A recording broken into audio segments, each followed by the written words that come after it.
Shalom. I don't know what's up or not. But shalom, y'all. Give me just a second real quick.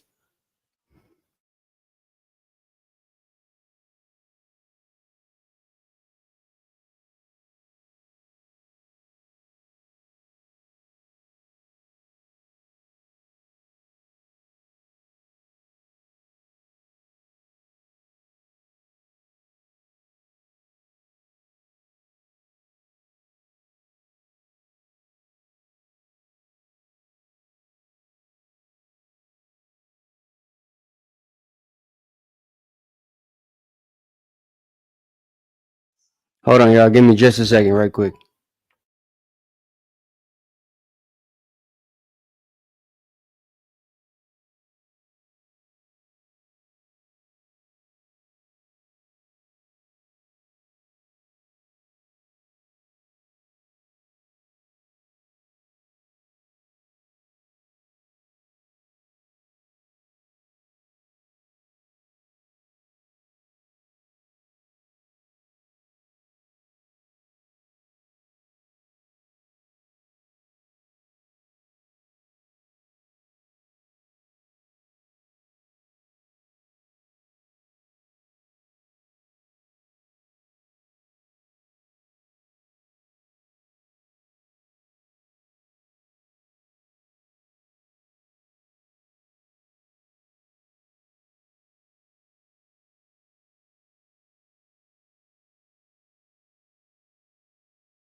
All right. Shalom, y'all. Want to start by giving all honor and praise to the Most High Yahweh by Shema Mashiach Yahweh Shai. First off, I need a reader. Apparently, I don't have one, so I'm gonna need one ASAP. If somebody could jump on here and read, that's in our camp, please. Hold on just a second. One more time. Y'all give me 5 seconds, please.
All right.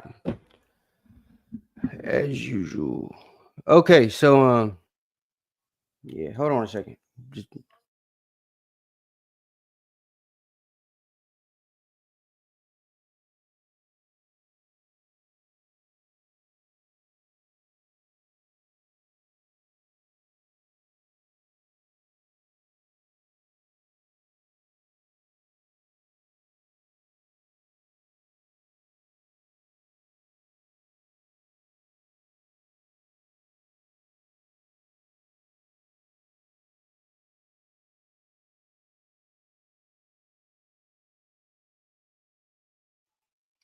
All right, cool.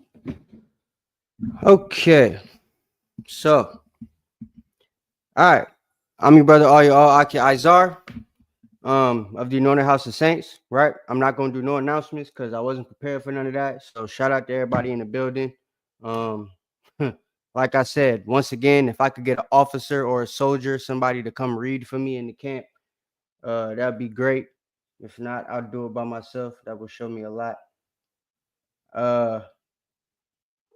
Bro, I don't have none of y'all emails, my dude. Like, y'all don't have access to the StreamYard. What the fuck? Send your email, man. Hold on, y'all. Goodness gracious.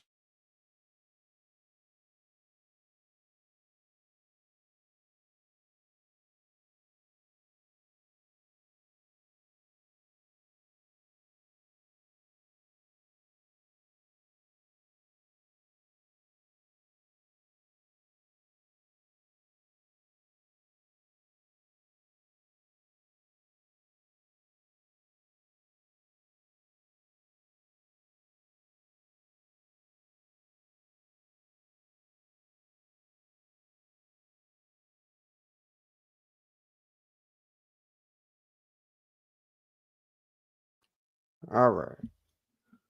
So, I'm just going to go ahead and get started. If I don't get a reader, it is what it is. All right. So, today we're going to be doing the 12 tribes chart lesson. Yeah, I'm trying. All right. So, today we're going to be doing the 12 tribes chart lesson. Y'all going to have to bear with me because I was not expecting to be doing this by myself. So, there's a lot of people in the community that don't believe in the 12 tribes chart. I think the main reason why is because, well, for one, they don't really do research on it, right? Hold on, give me just a second.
Oh, help.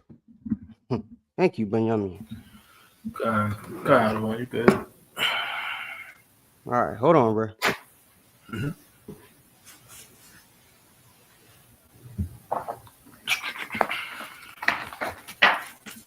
All right. So, my bad, y'all. I gotta get my thoughts together because I was supposed to have time to do this. All right. So, like I was saying, there's a lot of people that don't believe in the 12 tribes chart, and I think the main reason why is because they don't actually do the research about it, right? So, what's happened is since I came into the truth, right? There really wasn't, when I first came into the truth, rather, there really wasn't anybody that was denying the chart. What happened is since maybe 2018, 2019, there's been groups, various different groups that have tried to make their name by making their own chart, right? And once that didn't really work, people just began to say, well, it started with True Nation, I believe, saying that there's no way for us to tell what tribe we're from, right? Then from there, I believe FOPE started with the black only thing, right? Around 2019. So if you guys don't know who they are, they've basically dwindled out. But all the black only Israelites come from people that watch their channel, right? And when we was with SOT, we shut them down and debunked them a bunch of times, along with Sakari and a bunch of other brothers, right? So, but nevertheless, they ended up making their own 12 tribes chart, which was all black people, right? And that was eventually debunked. The reason they made a 12 tribes chart, though, was because they realized, based off of the amount of debates that we had, right, that there is a 12 tribes chart that is biblically referenced, right? There's one that is referenced in the Bible that we're supposed to make. So, mute right quick, Benjamin, because you got noise in the background. That's why I muted you. Yeah, I'll let you just unmute when it's time for you to speak. Go ahead and mute so that you, yeah, there you go. All right. So, yeah. So, like, that's the main thing, right? That I need you guys to understand. As far as the debate, there is definitely a need for a 12 tribes chart, and we'll get that in a moment, right? And if there's any other readers that could jump on, right? I need more than one, because I'm sure there's going to be a lot of, well, not I'm sure, there's going to be some things that we probably going to need to go over and stuff. So I want to make sure we can get through everything so that this isn't a 5-hour lesson. Because if you've ever watched the 12 tribes chart breakdown, they're usually pretty long, right? Because of the amount of information that you have to go over. The 12 tribes thing isn't really based off of, well, I'm not going to say it's not based off of scripture, because we're going to read Ezekiel 37, which it literally comes from there. And the breakdown for where to find the 12 tribes that you're going to put on this chart that Ezekiel 37 talks about, we get from Genesis 49, the blessing from Jacob, and basically what was going to befall them in the last days, and the blessing from Moses in the book of Deuteronomy chapter 33. Okay, so these are the things that we're going to be going over today. That's how that's going to work. All right. Thank you, Chico. Shalom. In fact, I'm going to let you mute yourself just in case. You know what I'm saying? I got you. Y'all stay on mute when y'all not talking or whatever. When y'all do talk, just unmute. We'll roll like that. All right. So, let's go ahead and get one of y'all get Sirach 5 and 12. Somebody else get Sirach 33. I don't know who gonna get who here. We'll say Benjamin, you get Sirach 12, and Tico, you get Sirach 33. Con. All right. So this is how we gonna start it, right? Because obviously, like I said, there's a lot of debate, and it's based off lack of knowledge, right? And the thing is, I believe a lot of the distrust with the chart comes from not knowing the story of how it actually came about. A lot of y'all hear this crap from like Vocab Malone and all the other idiots that don't really have any elders from One West to actually speak about or speak to, right? So y'all don't know much. And there's that video of that old brother that used to be in One West going around about the interview that he did with Vocab, right? It was an interview with an apologist. So get that through your head for one. So if this brother was really for the truth, why would he be doing an interview with an apologist, right? Somebody that's against us. That's the first thing you got to understand. Second thing is, if, you know, the chart was so bad and everything like that, why did it take him damn near 30 years to come out and say something about it? That's the second point I want you guys to realize. The third thing is, for those of you guys that are new, that guy in Halab, they basically started a new Reformation camp during that time that this rumor had started, right? That the 12 tribes chart was fake and that the elders of the One West knew it and stuff. That guy went on there and lied basically to try to get a bunch of regular Israelites out of camps, which it worked for a couple unrooted brothers, I'll say, right? That left HOI, that left SOT, that left Sakari, that left all type of different camps, right? Cornerstone. And they're all with this Reformation camp now, right? For those of y'all that know about the banging on Esau nigga, Ash Yasharallah, if y'all remember him, if you've been in the truth long enough, right? He's one of the brothers that reformed, right? And became a Christian Israelite under these former One West elders, these two former One West elders that happen to be one of the first to get removed from One West, right? So that being the case, they started a rumor, right? And with the amount of keyboard elites that we have in the community now, right? The Facebook alike niggas, right? The typers, the ones that don't go out on the streets and do what the Bible says, to wake up the people, the ones that think that there's a byway that people are driving by and red lights on the keyboard on the Facebook, right? Because that's all y'all spend y'all time, you know, at. So there was a bunch of those people that saw this interview and then spread the rumor about the 12 tribes chart being fake, right? again, it doesn't come and it's not baited in any facts or truth. So today, what we're going to do is prove that the 12 tribes chart is in fact something that you can use to identify people in America. It has been something that we've used to identify the Israelites in America, and other places, because we now have other places on tribe charts, right? Which I can also show you. So, yeah, and we've authenticated it. Something else to understand. People used to say the 12 tribes chart is not something we should use because it doesn't cover all the basis of where all the 12 tribes would be at. Well, that wasn't the intention of the 12 tribes chart.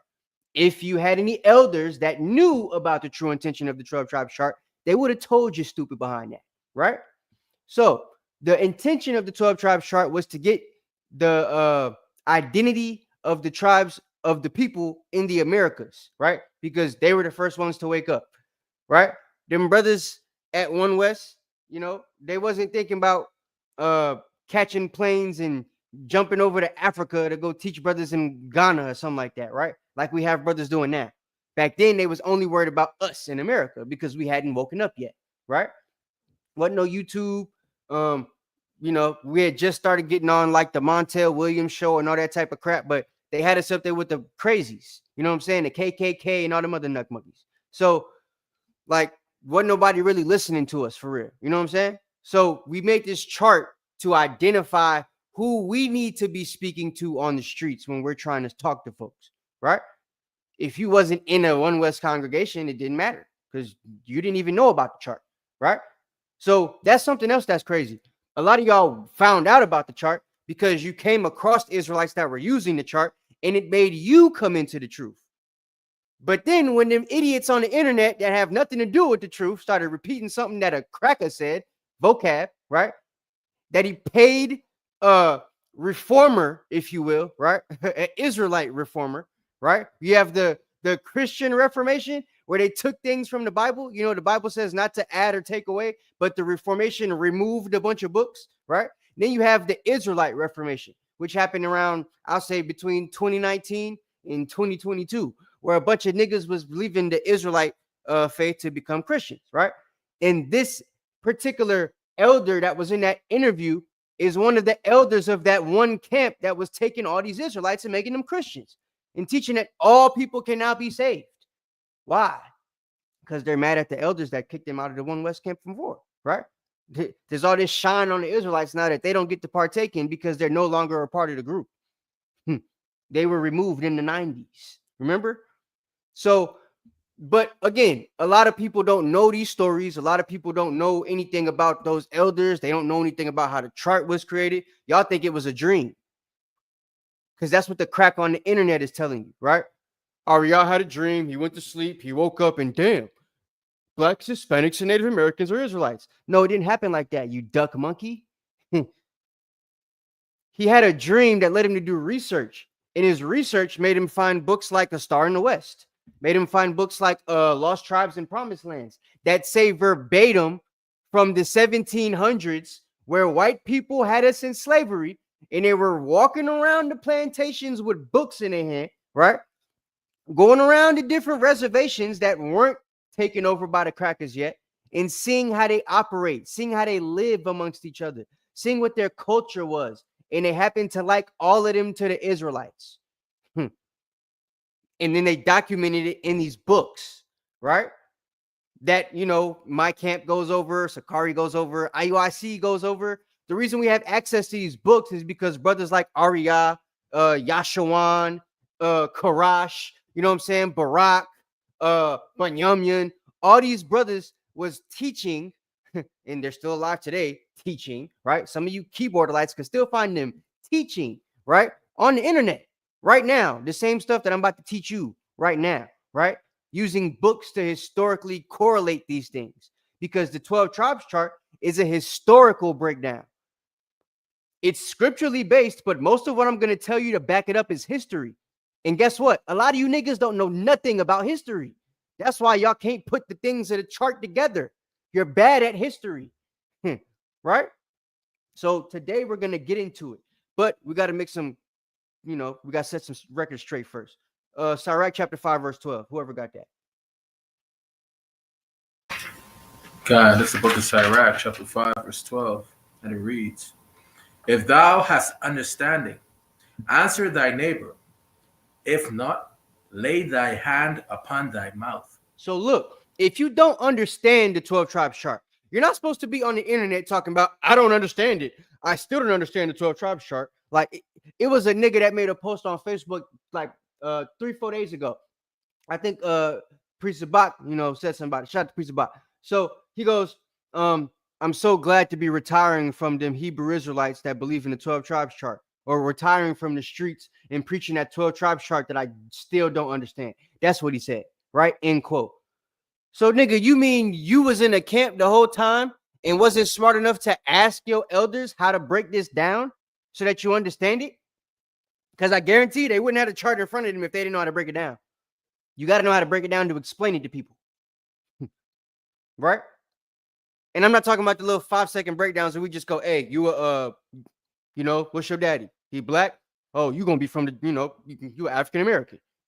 No, I'm not talking about that type of breakdown. I'm talking about actually going into how that nigga would be an African-American based on what we went through to put African-American as Negro on the chart, right?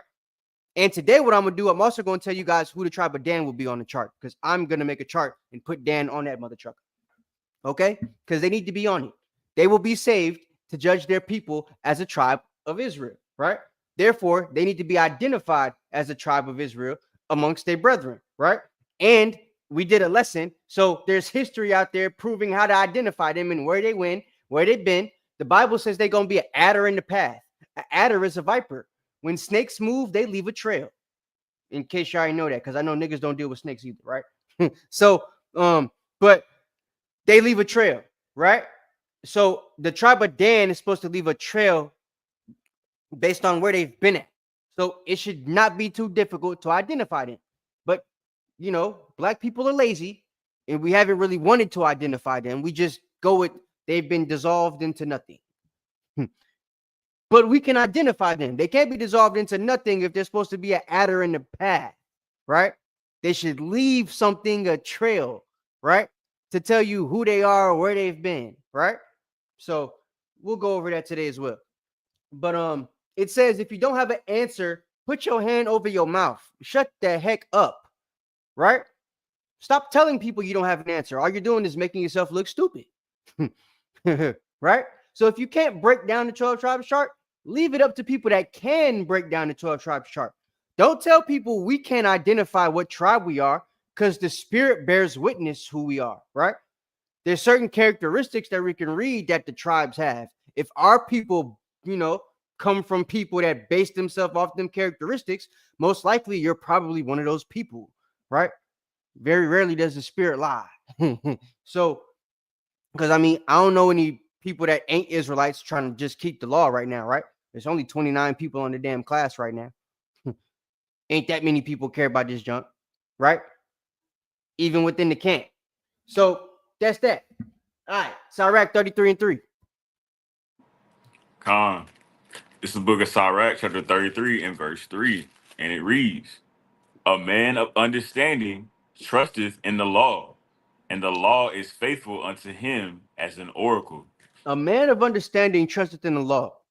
The law is the Torah. The Torah includes Genesis to Deuteronomy.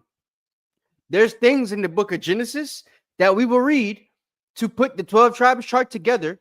And there's things in the book of Deuteronomy that we will read to put the 12 tribes chart together. We will trust in the law, and it's going to help us do what Ezekiel told us to do, right? Put Judah and his companions on a stick and Ephraim and his companions on a stick and join them together before their eyes so they can see who their brothers is, right? That sounds like a chart to me. So, Numbers 1 and 18, right? Because also, since we're trusting in the law, the chart is based off of people's patrilineage, right? We tell people, what's your father? You know what I'm saying? Based off the chart because of something in the law that we trust, right? Numbers 1 and 18, whoever want to get it. And the next person, y'all can hold Malachi 4 and 4. This is the book of Numbers, chapter 1, verse 18. And they assembled all the congregation together on the first day of the second month. And they declare their pedigrees after their families by the house of their fathers, according Go ahead. according to the number of the names from 20 years old and upward by their polls. You see that? So according to the names of 20 years old and upward by their polls, right? They're naming themselves and their tribe after their father. So when we see people on the street, hey, what's your nationality? You know what I'm saying? What's your pops? Right? Because we asking you, trying to find out what your dad is to see if you fit the people that we've put on the chart based off our research and our trust in the Torah, right? A lot of y'all don't really trust in Torah. We can tell, right? You don't trust in history. Oh, the white man made everything up. Y'all niggas don't trust in anything. How do you even know you an Israelite then? Why are you here? Why are you in the community? Why you put the fringes on, right? Because you don't trust in anything. So just keep your damn mouth shut. Like the Bible says. At least trust Iraq, damn it. Right? Give me Malachi 4:4. Khan, it's the book of Malachi, chapter 4 and verse 4. Remember ye the law of Moses, my servant, which I commanded unto him in Horeb for all Israel, with the statutes and judgments. Statutes and judgments. You know, judgments aren't just bad, they're good too. So when it says blessing, that's a judgment. This is what's going to happen to you, right? It's still something that's going to happen to you. So we got things in Genesis 49 that we're going to go over, right? Once again, things in Deuteronomy 33 that we're going to go over, right? And then we're going to put the history together to show you when these things actually happen, right? So Deuteronomy 32:7. Somebody get that out. And then whoever don't get that, get Job 8 and 8. We're going to run through these and then we're going to get right into it, guys. Y'all hit the like button when y'all come in the building if you haven't already, Baba Kashaf. Because y'all don't like to like videos either. Go ahead. This is the book of Deuteronomy, chapter 32, verse 7. Remember the days of old. Consider the years of many generations. Ask thy father, and he will shew thee, thy elders, and they will tell thee. You see that? So for brothers to say, because there's camps, like I said, that teach that we can't find what tribe we are, but they name be like, you know,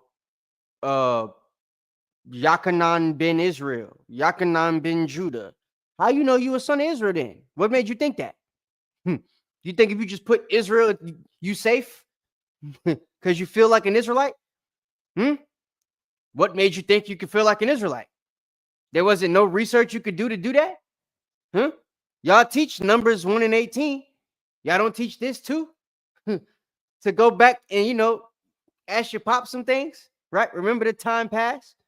So if there's characteristics that you can ask your great-grandmother about or something, right?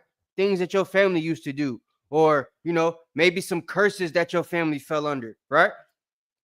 Whatever it might be. History about your family that you can learn, like I learned about mine recently, right? So it's like there's things that you can ask about that you can find out that will tell you where you come from. And guess what? The Bible tells us to do that because that's the intended purpose. You need to know where you come from. It's imperative. Even in the Torah that we're supposed to trust in, they had situations where brothers couldn't deal with certain situations if they couldn't prove their genealogy, right? Like them two Levites that grew up around the tribe of Manasseh. When it came time to track their genealogy, their fathers was listed as people that grew up around Manasseh.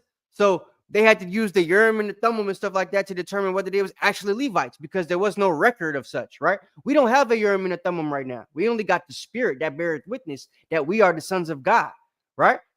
But then you also have what? History. You got your daddy and his family history, right? That you can use to try to track who your family is, where they've been, right? What their surname is. Because we know now, based off history, some of our surnames aren't surnames that we got from a slave master. Some of our slave masters took our surnames based off our prominence in whatever land they took us as slaves from. Right? We can prove that. So, and I'm going to show you some of y'all might be Danites based off your last name because they were some of the people that didn't actually lose their name in, captivity. When you read the Nature Knows No Color line, right? You see all them people up in Germany that had them German last names like Dennis Schroeder and stuff like that, right? Moray and Moore, that's actually one of them names, right? So that, we'll get into all that in a second. But point is, you can find certain things about your history and your lineage based off your father, right? And the Bible tells you to do that. Give me Job 8 and 8. It's the book of Job, chapter 8 and verse 8. For inquire, I pray thee, of the former age, and prepare thyself to the search of their fathers. For we are but of yesterday, and know nothing, because our days upon earth are a shadow. Shalom, everybody coming in the building. But yeah, man. So our days are they're like a shadow. So you're supposed to ask so that you can remember. You could do research, right? You could do a directory. You could look your last name up based off your family. If you got actual first, last, middle name, whatever it is, right? Time period. You could do a search to find out where they was at, what they was doing, what their occupation was. Records are online now, and they intercross and interconnect. So you could find things if you really want to do the research. It took me years to find my history, but I found it eventually, right? So it's like, there's different things you can use. The definition of your last name might tell you what your family was doing, right? Because surnames sometimes came from the occupation of the people, right? My last name wasn't always Latham. It's a surname that we got based off our occupation as merchants, right? That's literally what the last name's for. That's why only people in my family have it, because it was only a last name we took as merchants, right? Based off what our job was, being people that kept the storehouse or the barn house where we lived at, right? And that's literally what the hell my last name means. Lath, La'ath, right? It's Norse for barn or storehouse, right? Because that was who was in control of it. So it's like person last name Mason, right? Most likely your family was a Mason, whether it was stone mason or brick mason or sword mason. Nigga, you was a Mason, right? Not Freemason, but a regular Mason, right? So that's that. You know what I'm saying? And there's things you can, put together based off certain surnames to also track where your people are from and where they were at. And there's history, right? Based off certain books we could read, like Nature Knows No Color Line, for example. Or what's that book called? The Tales of Britain, the Irish Annals, all those different things, right? That give you history of like the tribe of Judah and stuff like that, and the Danes and the Anglo-Saxons and all them people that were us also going to certain lands and doing certain things, right? Some of y'all track back to those people. So you'd have to know what tribes was doing that type of stuff to know, oh, well, if my people come from over here, I might be this, or this tribe, right? But it's ways to track that. Just because you were too lazy to track it doesn't mean nobody else was able to. So for you to say, we can't, there's no way possible we could decide what tribe we are. That just because you was too lazy to actually put the work in that the Bible says you're supposed to put in, nigga. But I showed y'all how I did the research. I could show you my Google search right now on my last name, show you how I was able to put things together and all that type of stuff. But we'll be here for a little bit, so I'm not going to do that. But if y'all want, I could do a class on it just to show you, right?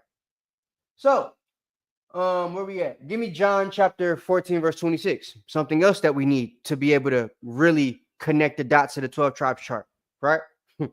With everything that we've already put into perspective. And whoever doesn't get John 14, 26, give me Romans 8, 16. And like I said, once we run through these precepts, we're going to get right into it. Straight history. So get your pen and pad ready and your popcorn. God, this is the book of John chapter 14, verse 26. But the Comforter, which is the Holy Spirit, whom the Father will send in my name, he shall teach you all things and bring all things to your remembrance. So if you have the Holy Spirit should help you determine where tribe you're from. Right? Its brothers be real confident they're from the tribe of Levi, like a chief priest, right?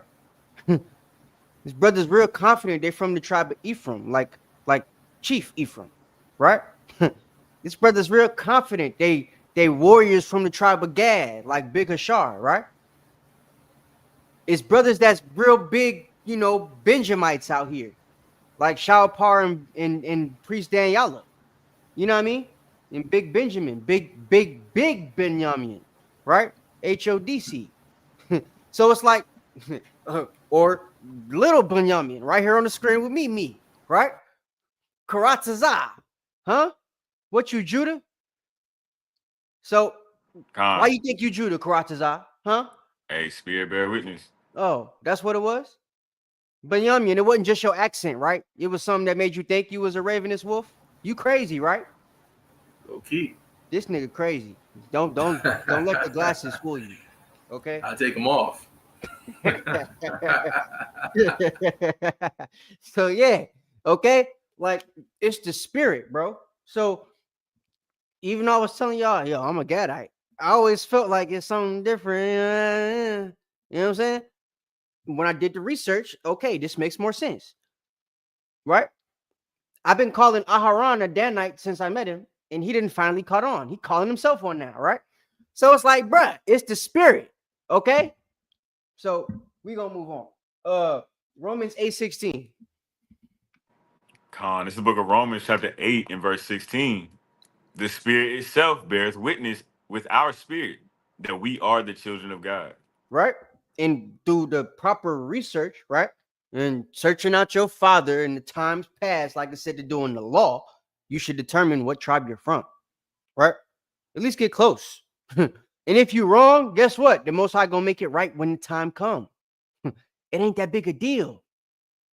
What matters is you feel like you're an Israelite. Your spirit's telling you so. You're compelled to keep the law, statutes, and commandments. Do that, right? If Mashiach Yahushua come back, we in the wilderness and we walking into the bond of the covenant, and you in the wrong, line. you in the Judah line, but he like, hey, you smell like a Naphtali, bro. You need to go over there, your hind leg up, right? So you got to walk over there. You still one of the tribes, but like it ain't that big a deal. You know what I'm saying? So, I mean, but as of now, there's clearly people that in a spirit feel like they're connected to a certain tribe, right? Even the brothers that go, there's no way we could determine what tribe we are. Their last name be Yahweh. How you know you from the tribe of Judah? Huh? You look like a Puttite to me. What you talking about?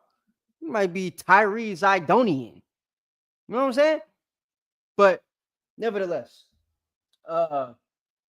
okay, Baruch 2 and 30, right? And then whoever don't get that, Ecclesiastes 1 and 9. God, it's the book of Baruch, chapter 2. You gonna get it. Go ahead. This is the book of Baruch, chapter 2, verse 30. For I knew that they would not hear me, because it is a stiff-necked people.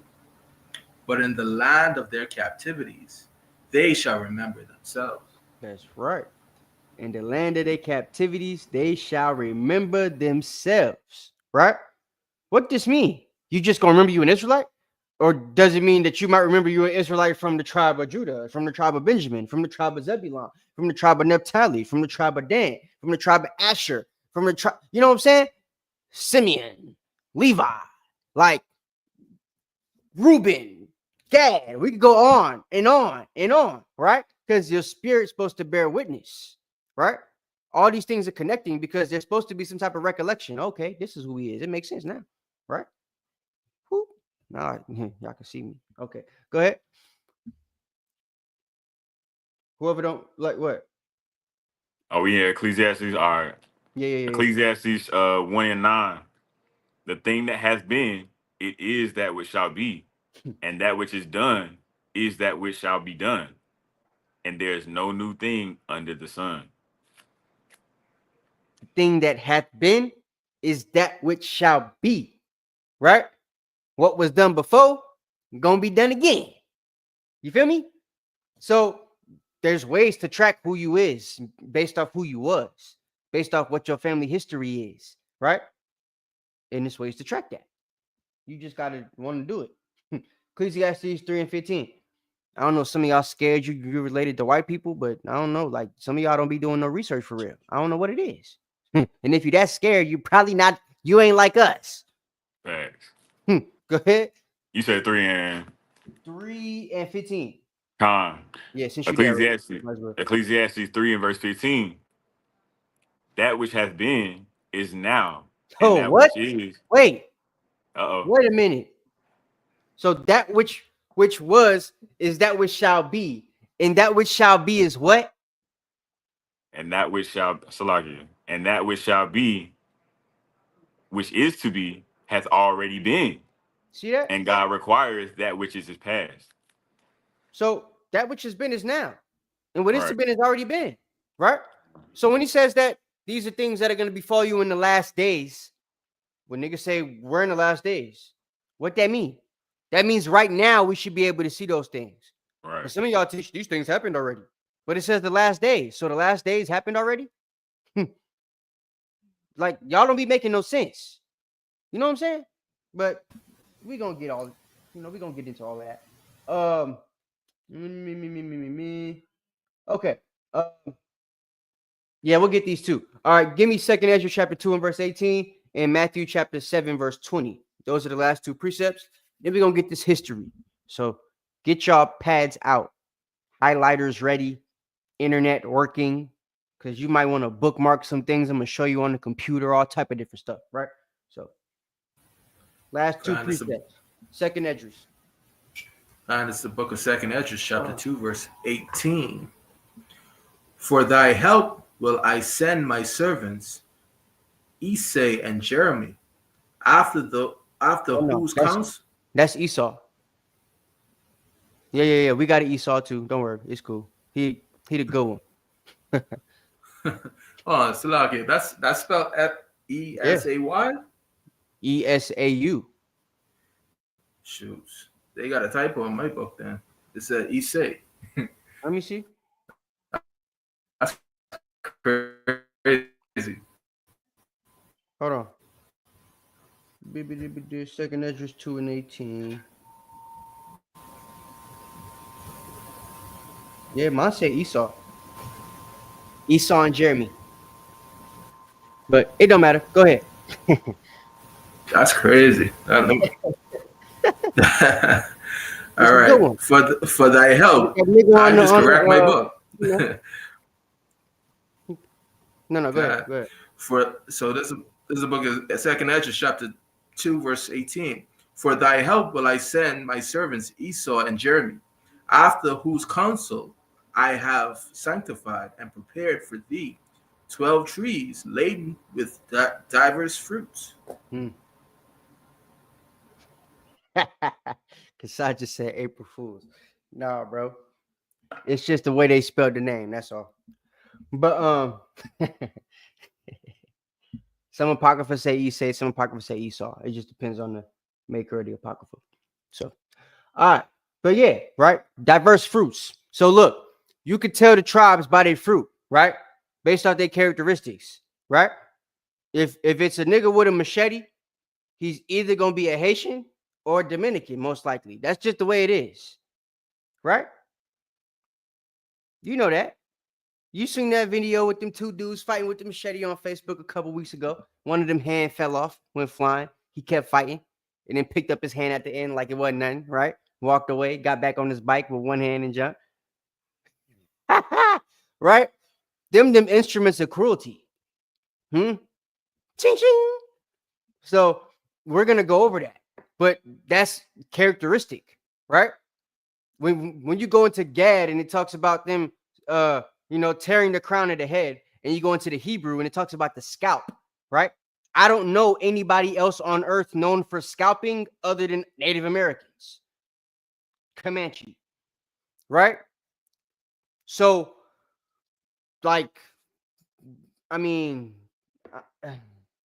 characteristics, right?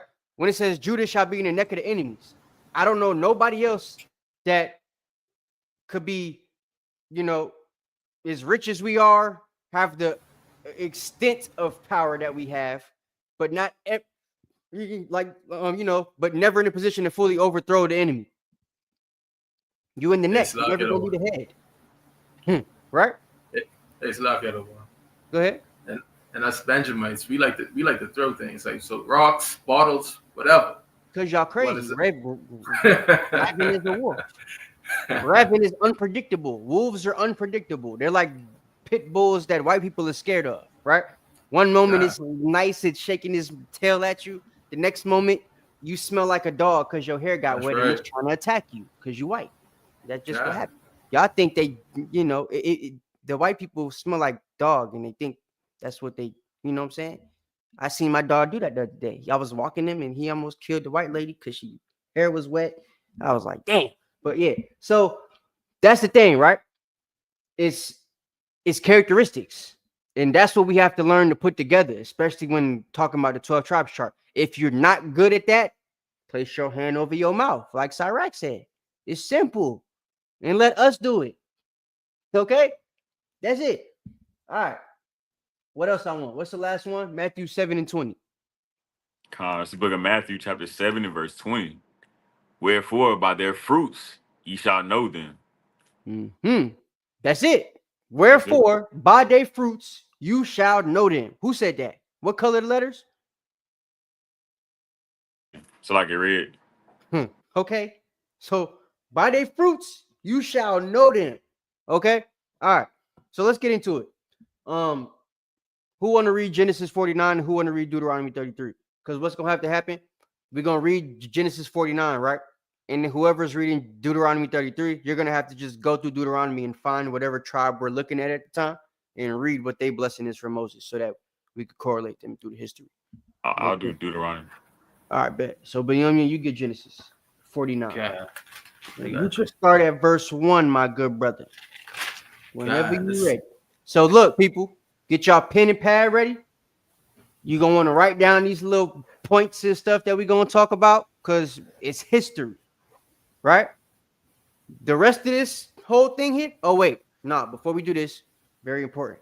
Let's show them where the chart idea comes from, right? So Tico, if you will, since he's in Genesis, can you get me Ezekiel 37 and start at verse 16? Right, we're gonna do this first. Shalom, KL. Khalil. You said 37 to 16, right? Khalil in the building from No Cap. Them the brothers. Shalom, y'all. You said Ezekiel 37 and 15? Ezekiel, yeah, you might. I'm trying to think. If you start at 14 to 16. I'm gonna start at 14. Yeah, that's fine. This is the book of Ezekiel chapter 37, verse 14. And shall put my spirit in you, and ye shall live, and I shall place you in your own land. Then shall ye know that I, the Lord, have spoken it, and performed it, saith the Lord. The word of the Lord came again unto me, saying, Moreover, thou son of man, take thee one stick, and write upon it, for Judah and for the children of Israel, his companions. Then take another stick, and write upon it, for Joseph, the stick of Ephraim, and for all the house of Israel, his companions, and join them one to another into one stick, and they shall become one in thy hand. So look, now you're making a stick, right? I know some of y'all don't understand Old English. And like I said before, y'all don't do research or none of that stuff either. Y'all just be stuck in y'all lack of understanding, which don't make no sense. But nevertheless, we're going to help you out, right? So I'm going to pull up the NIV version for you because it's clear New Age English, right? It says, Son of man, take a stick of wood and write on it, right? Obviously, if you got a stick of wood, it's talking about like a plank, okay? Something big enough to be like a chart or a board, something to read off of, a sign, right? Belonging to Judah, right? And the Israelites associated with him. So you'd put Judah, right? And then you'd put Judah, Benjamin, and Levi because they're the Israelites associated with him. Ain't that what we put on the 12 tribes chart? Okay. All right. Now, it says, then take another stick of wood and write on it, belonging to Joseph. That is Ephraim. So we're going to put Ephraim, right? And all the Israelites associated with him. And then you put the tribes associated with him, the northern kingdom, right? So, bam. Now it's like, all right, we have a chart. For us, instead of taking two sticks, right, separately, we went ahead and joined them together. Read the next verse. Read the 19 or read the Con, verse 20. Read the verse 20. verse 19.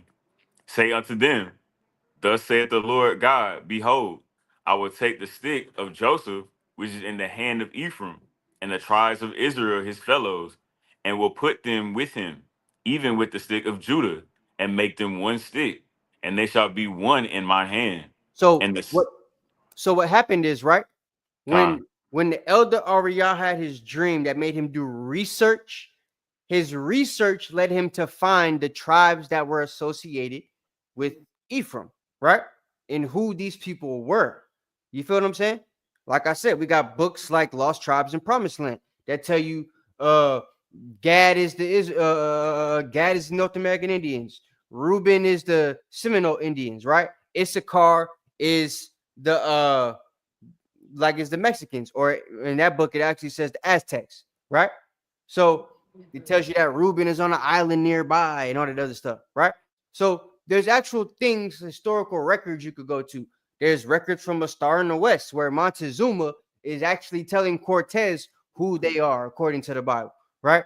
There's records that we have of people in these tribes telling them what tribe they belong to, right? So it's not only characteristics we're going by. In some cases, like with Issachar, right, we have people like Montezuma telling people like Cortez, who wrote it in his own memoirs, yo, I'm from the tribe of Issachar, and I'm the king of the Aztecs, right? We got Asher a little bit behind me. Reuben and Gad is up there, right? Like they wrote that in the book because they said it. We've gone over it with you guys in the lesson. So these are things that you can track. And when the elder Ariah did the research, right, he was able to track those people based off the records that have been left in the history that has been left, and then put them on a stick. So it wasn't just a dream. Oh, the Puerto Ricans are Ephraim. Oh, the Cubans are Manasseh. Oh, niggas gotta be Judah. It wasn't that. Y'all heard the story wrong, right? It was way less spooky. It actually wasn't spooky at all, right? It's like I've had a dream before that, told me to do research on the tribe of Dan. And guess what? Now we got a lesson. Did I get the history for the lesson in the dream? No, the dream ain't tell me a damn thing. I did a year worth of research, read a bunch of books, and stole a bunch of books off the internet, all type of crap, right? Shout out to the internet. So that's what I did, right? And then I was able to put the history together and make a lesson, right? So that's that. That's how it goes. That's what happened with the 12 tribe chart. So we have 2 stepper 6. We put them together.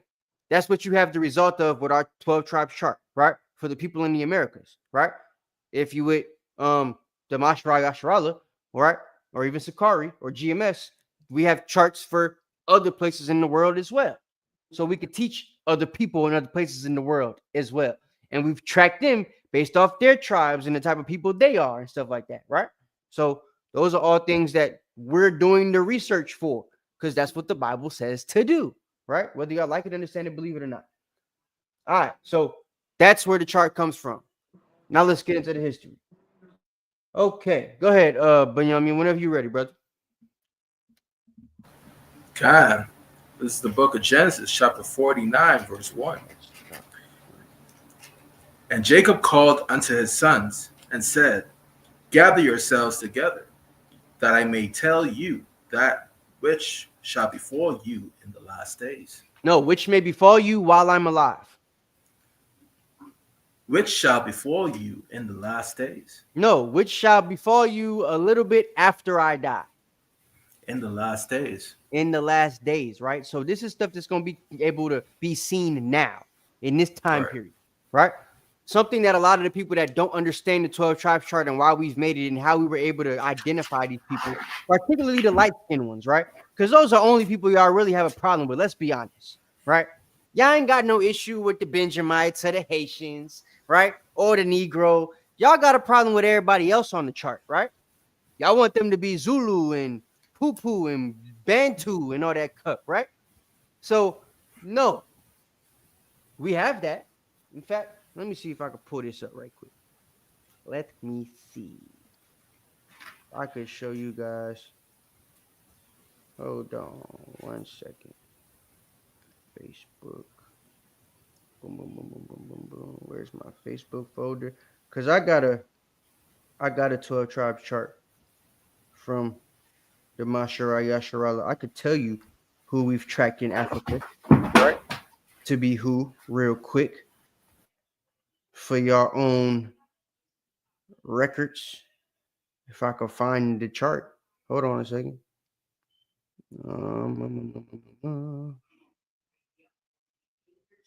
I might not be able to find it right now. I just saw it the other day. Can't remember what folder I put it in though. I'll try to find it before the end of the class though. Goodness gracious. Yeah, I can't find it. I'll try to find it before the end of the class so I can read it off to y'all. Because we actually have who the Bantu are and all that type of stuff. Ashanti, all them other people, right? But like I said, we have charts for other places on earth, right? To determine who those people are. But it's all based off of the things that befall us in the last days, right? And we put not only the things that we're about to read in Genesis 49 together with Deuteronomy 33, but we've also been able to track the history of when these events actually happened in the last days, because they didn't happen in antiquity, right? Certain things might have looked like they happened in antiquity, but for the most part, they didn't, right? Like I know for the tribe of Dan, everybody goes, that was Samson and the Philistines, but there were the Danes too that we could look at, and they're much closer to the last days.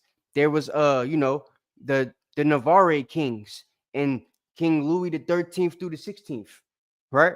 Like there's things we could talk about to prove that for the last days, right?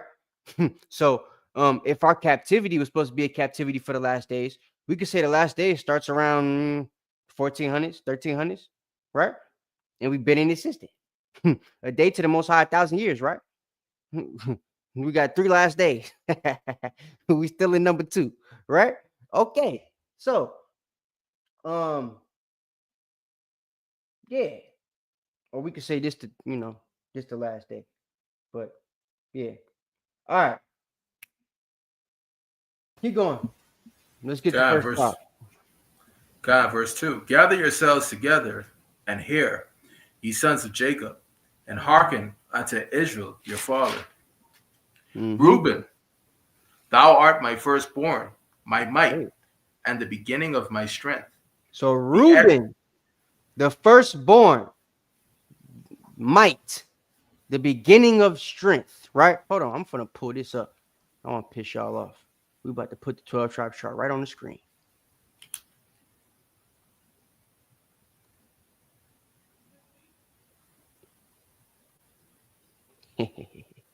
Here. And you know what? I'm not going to use the IUIC one.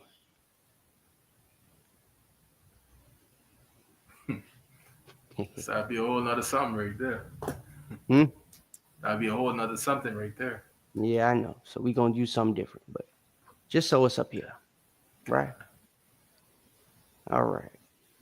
And we will be going back and forth to other things. Let me see if I can zoom in on it. No, I can't. Wow, that's crazy. That's the best I could do. Sorry. Damn, this is IUIC. When they use this one, all right. Oh, well. It is what it is. Well, I can't make it no bigger than that, but I'll read it off to you guys when it's time, right? So we going over Reuben right now, right? Reuben is the Seminole Indian. In fact, hold on, because I got to go over some right quick with y'all, right quick for the Seminole. People think, how could the Seminole be different than Gad? They're both Native Americans. Well, you duck monkey. Everybody ain't the same. Seminole, let me see. What tribes make up the Seminole Nation? Hiya. Alrighty. So, let's go over this right quick to show you guys what a Seminole Indian would be considered, right? Because some of y'all don't know, have no idea.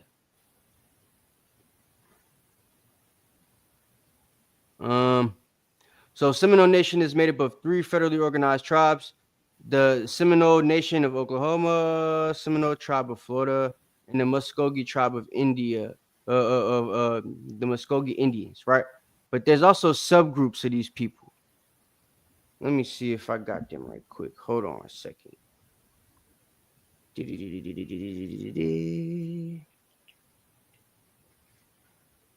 All right.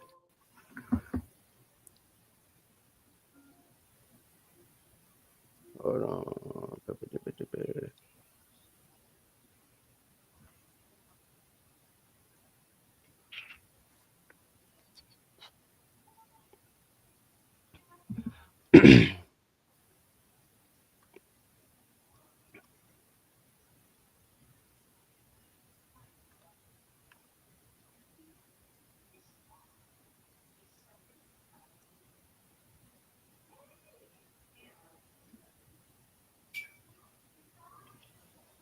All right. So look, there's subgroups, right?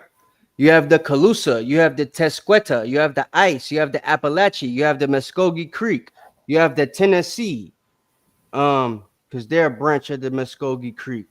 You have the Uchis and the Yamasees, right? So these will be your Seminole Indians. They're not Cherokees, they're not Blackfoot, they're not Shoshone, they're not Choctaw, they're not none of them, right? Shawnee, Pawnee, all that. That's Gad. These are different. They look different. They act different. They dress different, right? Gad wears the crown on the head, what you call the war bonnet, right? Reuben, these dudes, you ain't never seen a Yamasee with a bonnet on. They don't wear that. They wear a mitri, right? A mitre, a turban, right? They tie their hair up. You'll see them with bandanas and do-rags. You feel me? So that's the Yamasee, right? The Uchis, your Muskogee Creeks, all right? Them indigenous Florida boys. Feel me? So Shalom. yeah, Shalom, King. So like Shalom. and Benjamin, when you're not teaching, mute up, my bad. So, but that's what y'all gotta understand, right? So there's different subgroups of these people. Right? And these are different than your natural Native American that you would think about, right? Like the people I'm related to, the Comanche. We live different than the Calusa, the Tesqueta, the Ice, the Appalachie, and the Muskogee Creek. They don't live like us. The way they build their huts is different. We sleep in tents. They sleep in huts a lot of the times, right? Because of the clay and everything down here in Georgia, and the soil in Florida, right? The clay in South Carolina and stuff like that, Tennessee. These people, the Appalachian Mountains, it will be easier for them to actually build huts, right? With straw and that clay. Once it gets hard and you got the elements like we got outside where it's nice and cold and stuff like that, that stuff becomes real hard and meshed together, and it's like a freaking igloo in the, in the Americas. That's the way they would be able to live. Whereas we couldn't do that. We would be, in the plains somewhere in a tent, big old teepee, right? With a bonfire in the middle of it in the wintertime. So those are the things that would be different amongst the tribes, not just the way we hunt or whatever the hell, right? Some people rode horses, some people didn't. There's different things. All natives ain't the same, right? Particularly the Seminole people are different than every other branch of Native American because they didn't live like them. They didn't scout people. They didn't tear the arm in the head. These people actually were really good with guns, Reuben, right? When other folks were still using bow and arrow, Reuben and them had muskets and stuff at that point, right? Which is one of the reasons why they were able to resist Esau in the cavalry, right? They didn't actually subside to the cavalry and stuff like that. When you look at the treaties, they didn't actually sign any treaties except due to force, right? All the treaties that were signed by the Seminole Indians were signed due to guile. The main one was the one by Andrew Jackson, and it was due to them not speaking English, not having a person to represent them that spoke English. And Andrew Jackson sent a representative to them that spoke the native language, right? That was supposed to read the English document to them and explain to them that it's a treaty for them to move, right? They didn't understand that it was a treaty for them to move. They were told something different. And because they didn't sign it, right? Andrew Jackson and them took that as reason to forcibly make them move, which is what happened in the first place, right? That's why you have a group still known as the Seminole of Florida, and you have a group known as the Seminole of Oklahoma, because part of them actually left when they were forced. The other part stayed in, to the death and didn't actually die, because that's one of the prophecies of Reuben, right? That they would live and not die. That's their blessing, right? That's how they were able to stay in Florida as the Seminole people, right? Now they have the Hard Rock Cafe that some of you niggas eat at. That's owned by the Seminole Nation. The Hard Rock Casino, that's owned by the Seminole Nation. They're now the richest Native Americans in the whole planet. And just like the prophecy that we're about to read is going to tell you, they didn't excel. You know any black people that own a casino? You think if we did, we'd be, doing something? You'd be excelling if you was a nigga in the casino, right? Your people still wouldn't be in trailer parks drinking themselves to death, right? But that's happening to Reuben because that's part of the prophecy that happened to them, right? So that's let's talk about that. That's a lie. There were brown-skinned, dark-skinned Seminoles, right? There were also Seminoles that looked like the brother Antonio, if you see him on the screen, right? The reason being is because the Seminole Nation was one of the first group of people, right, of the Native Americans, no matter what type of native. They were one of the first group of natives to actually take in runaway slaves, right? In the position that they gave these runaway slaves, due to them not being, incorporated Israelites or incorporated natives, rather, they were the Seminole are known as an unincorporated people, right? That's what their native tribes were known as, the unincorporated natives, right?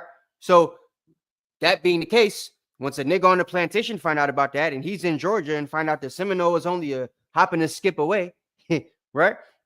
Well, damn, I'm gonna run over there, right? They unincorporated. The white man ain't gonna be looking for me over there. He can't go over there without a fight. So what was they doing? They was running to the Seminole, right? So the Seminole, knowing that they're brothers to these people, because they kept their history and all that stuff intact, right?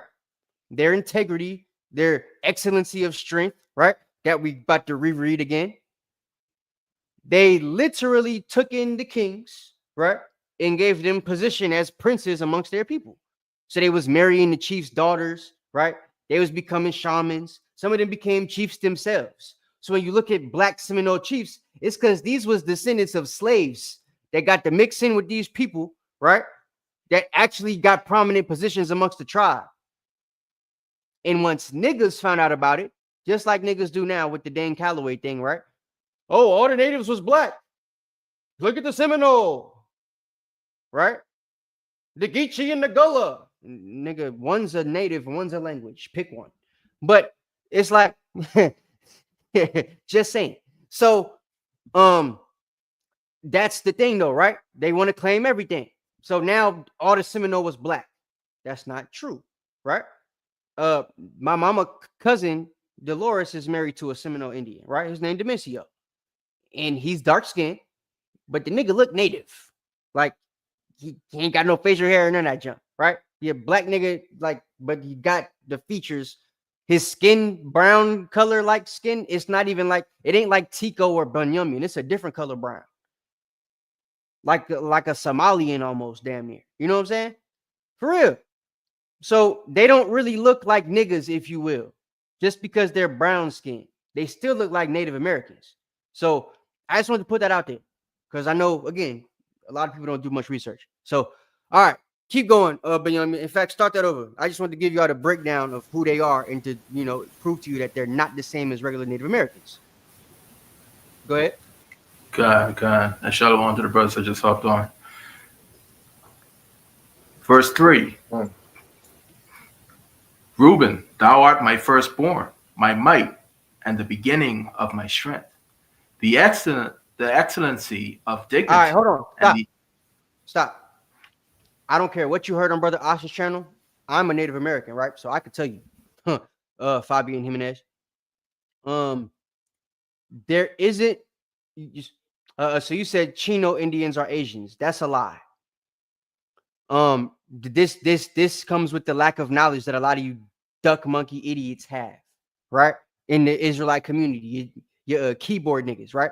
And the brother Ash is a keyboard nigga, so he don't really do research, right? When you go into the Assyrian captivity, right? The Assyrian captivity, there's history from Tiglath-Pileser and Shalmaneser that once Shalmaneser, right, had the natives get off the ship that he took them to in the Americas, because according to Second Esdras and the history, they didn't come on their own by themselves. They were taken over here, right, by their oppressor. That's what it says in Second Esdras chapter 13, verse 40 to 48, right? So the history explains that these natives actually got off the ship with Assyrians. If you know anything about Assyrians, they look like the people you see in Mexico and stuff like that, right? They got light brown skin, long wavy black hair. That's where the straight hair comes from amongst the natives. It's because they got off the ship with a bunch of these Assyrian people. There was Assyrian women on the ship with them because they were able to take their families with them, right? Now, if you got a whole tribe of Issacharites, all of them is married to I'm not going to say all of them, but let's say a percentage of them is married to Assyrians, right? But they're still within their tribal subgroup. And now they're mixing amongst each other. It's only two admixtures that can possibly happen. Either people going to mix with the other Issacharites, right? And whatever they look like at the time, or they're going to be mixing with the people that are mixed with the Assyrians.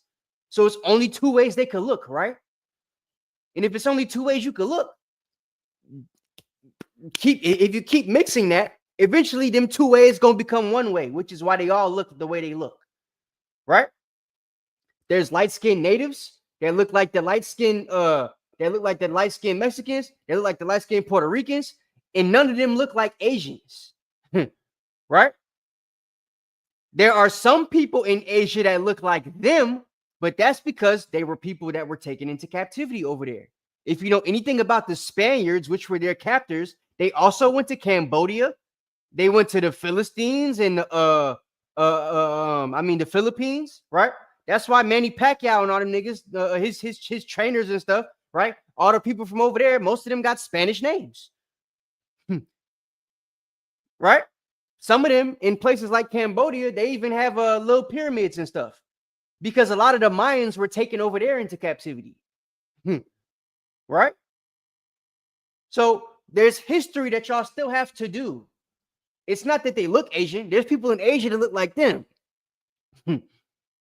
right? So I'm gonna just leave that there.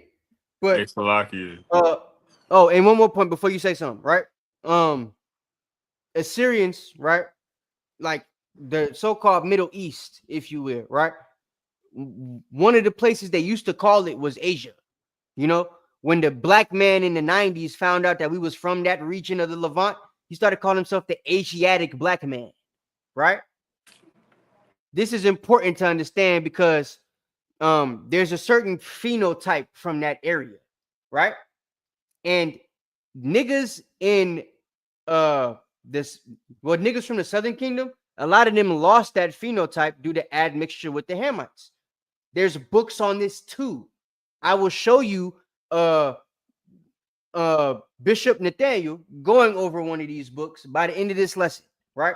So that you can actually see it with your eyes to see that there was a bunch of niggas in West Africa, right? Historically proven, right? Like the Beni Israel and the people from the Tariq al-Fatash, right?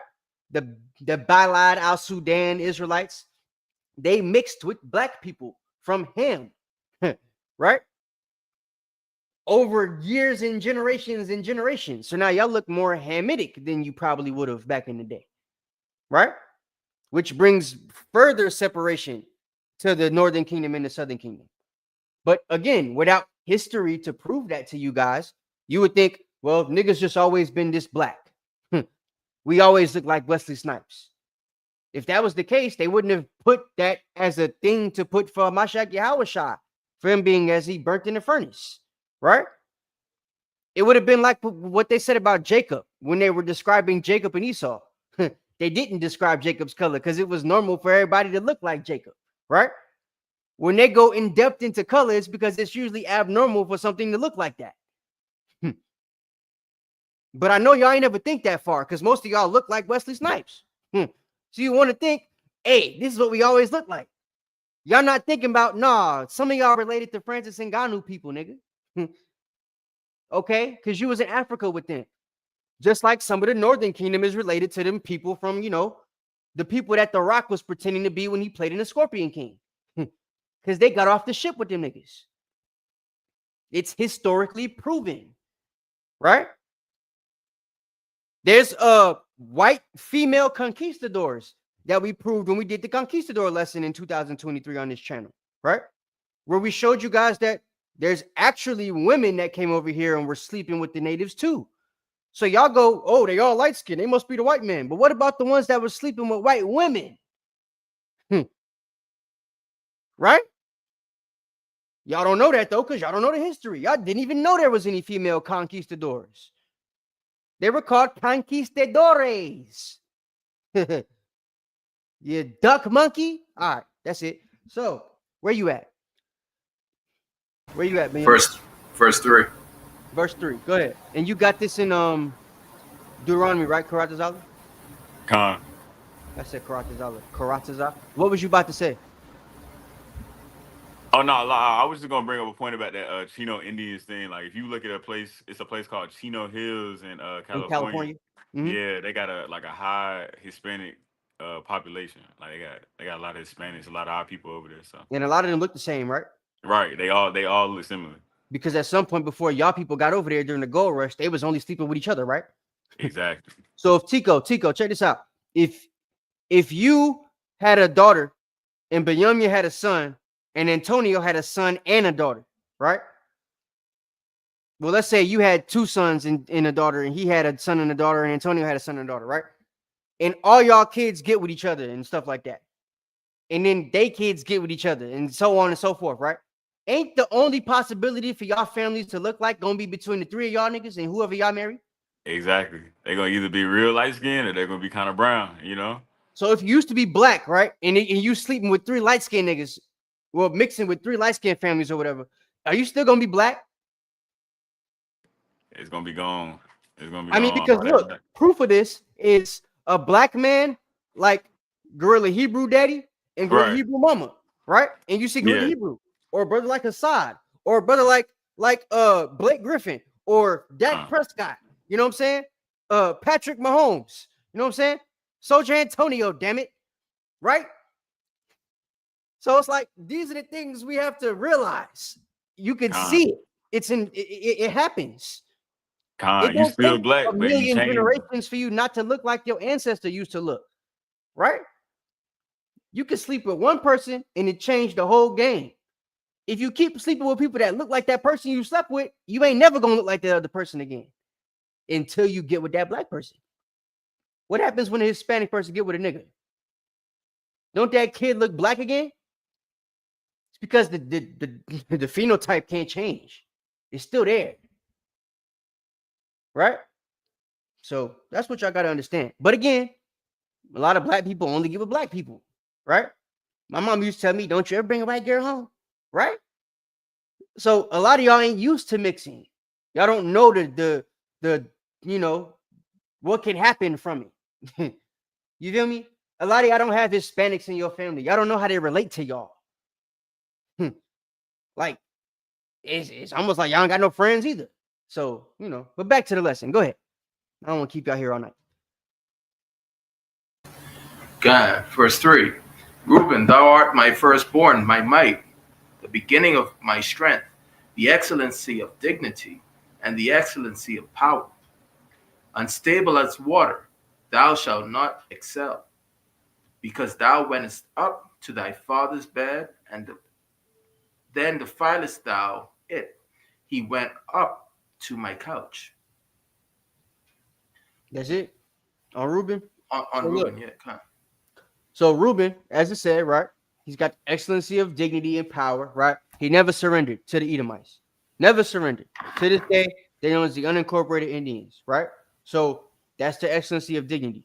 When you look at pictures of how they left during the Trail of Tears, the group of them that went to Oklahoma, they never were in a situation where they were butt naked, like some illustrations tell you, right? The actual historical illustrations show them with mitres on, fringes, fully garbed, right? With their horses, their families, all that type of stuff. Showing dignity. Feel what I'm saying? Like I said, they're here. In fact, I'll pull this up, put this on the screen right quick. Casino. Hold on, my bad. All right, here we go. So they also, like I told you, God went to Hard Rock, right? They were the first natives to have like actual high stakes bingo hall and casino, right?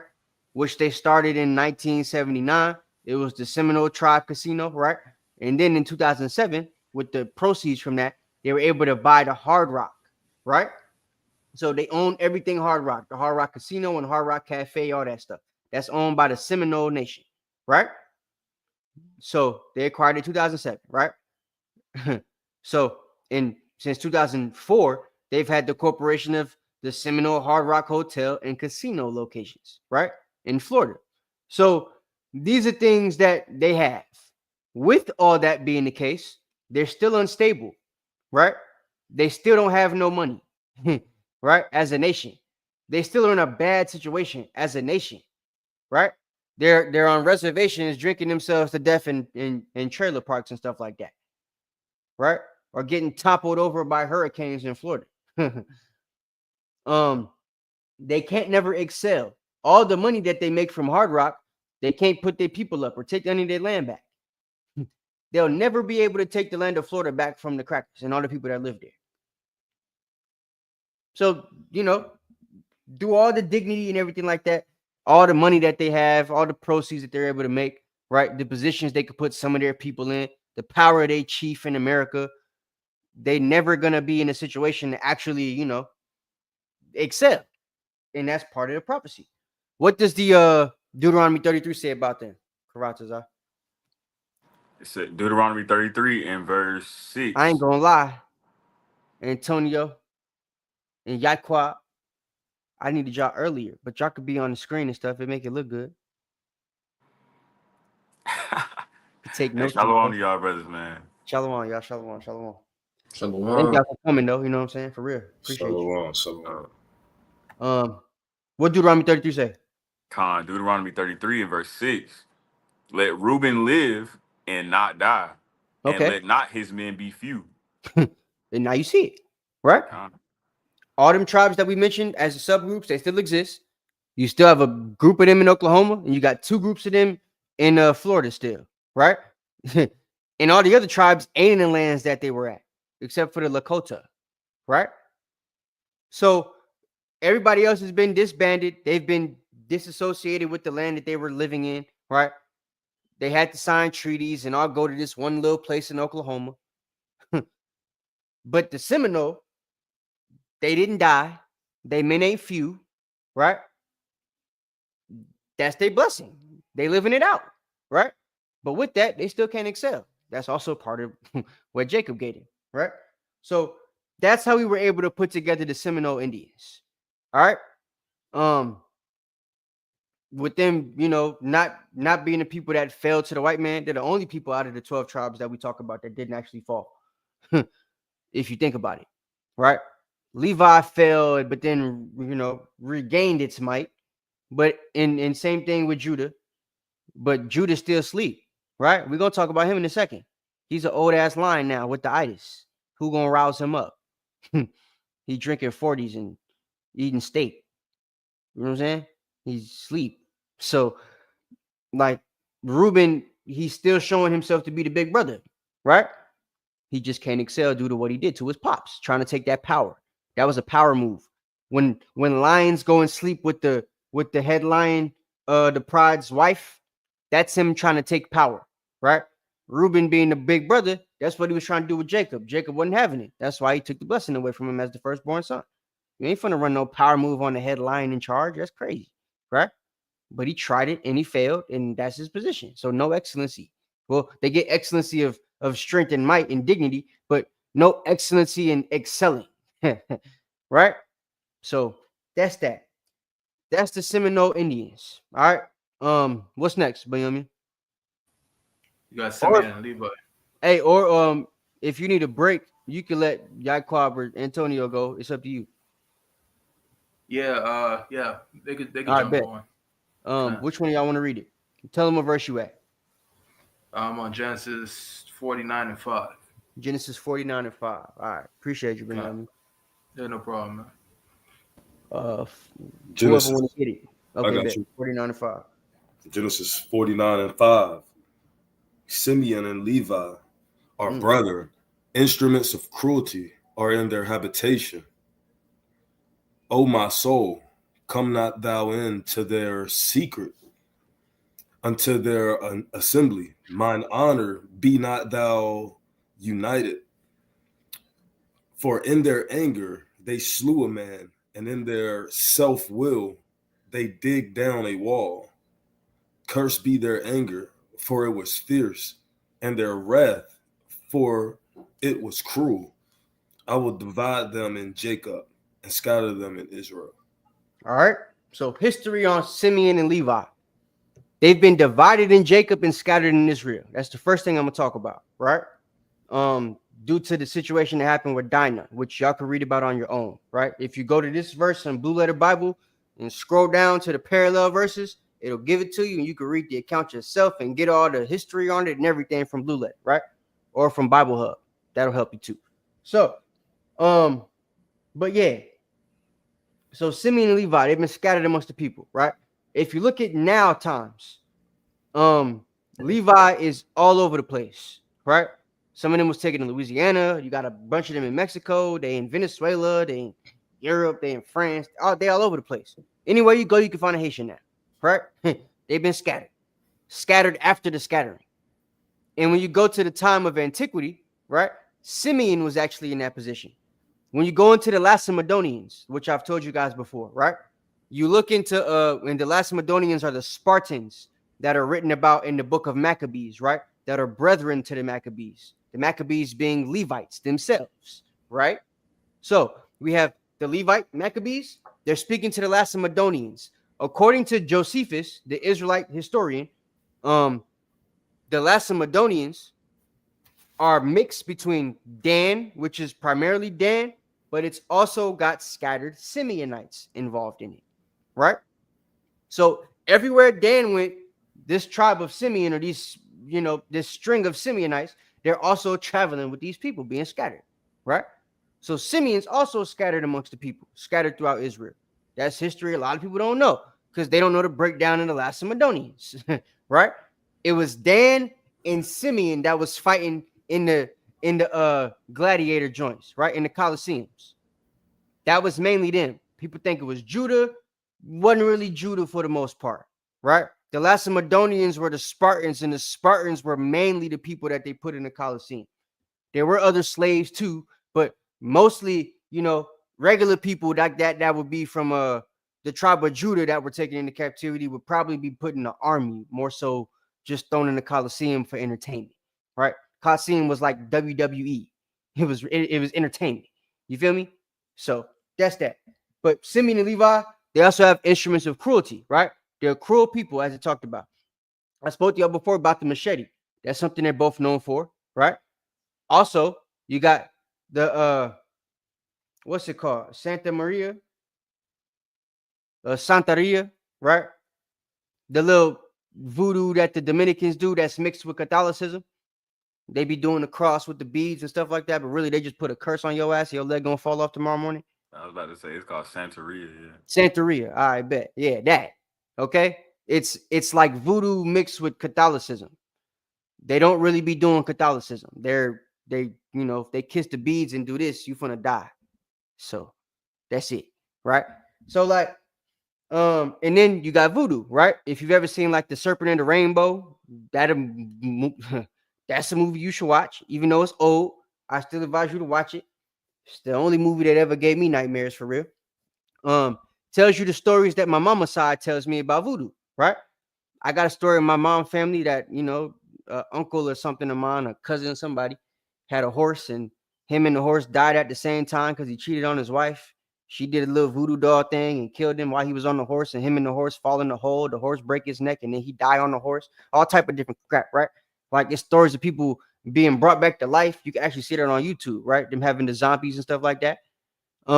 The serpent in the rainbow explains to you how they use the blowfish serum, right, to paralyze you. They'll blow the blowfish serum in your face, have you paralyzed, and then they'll bury you alive. And it happened so much to the point in Haiti, they had to start burying niggas with the bell on their toes so that they could shake when they wake up, so people can hear the bell ringing underground if somebody alive. Ding, ding, ding, ding, ding, ding, ding, right?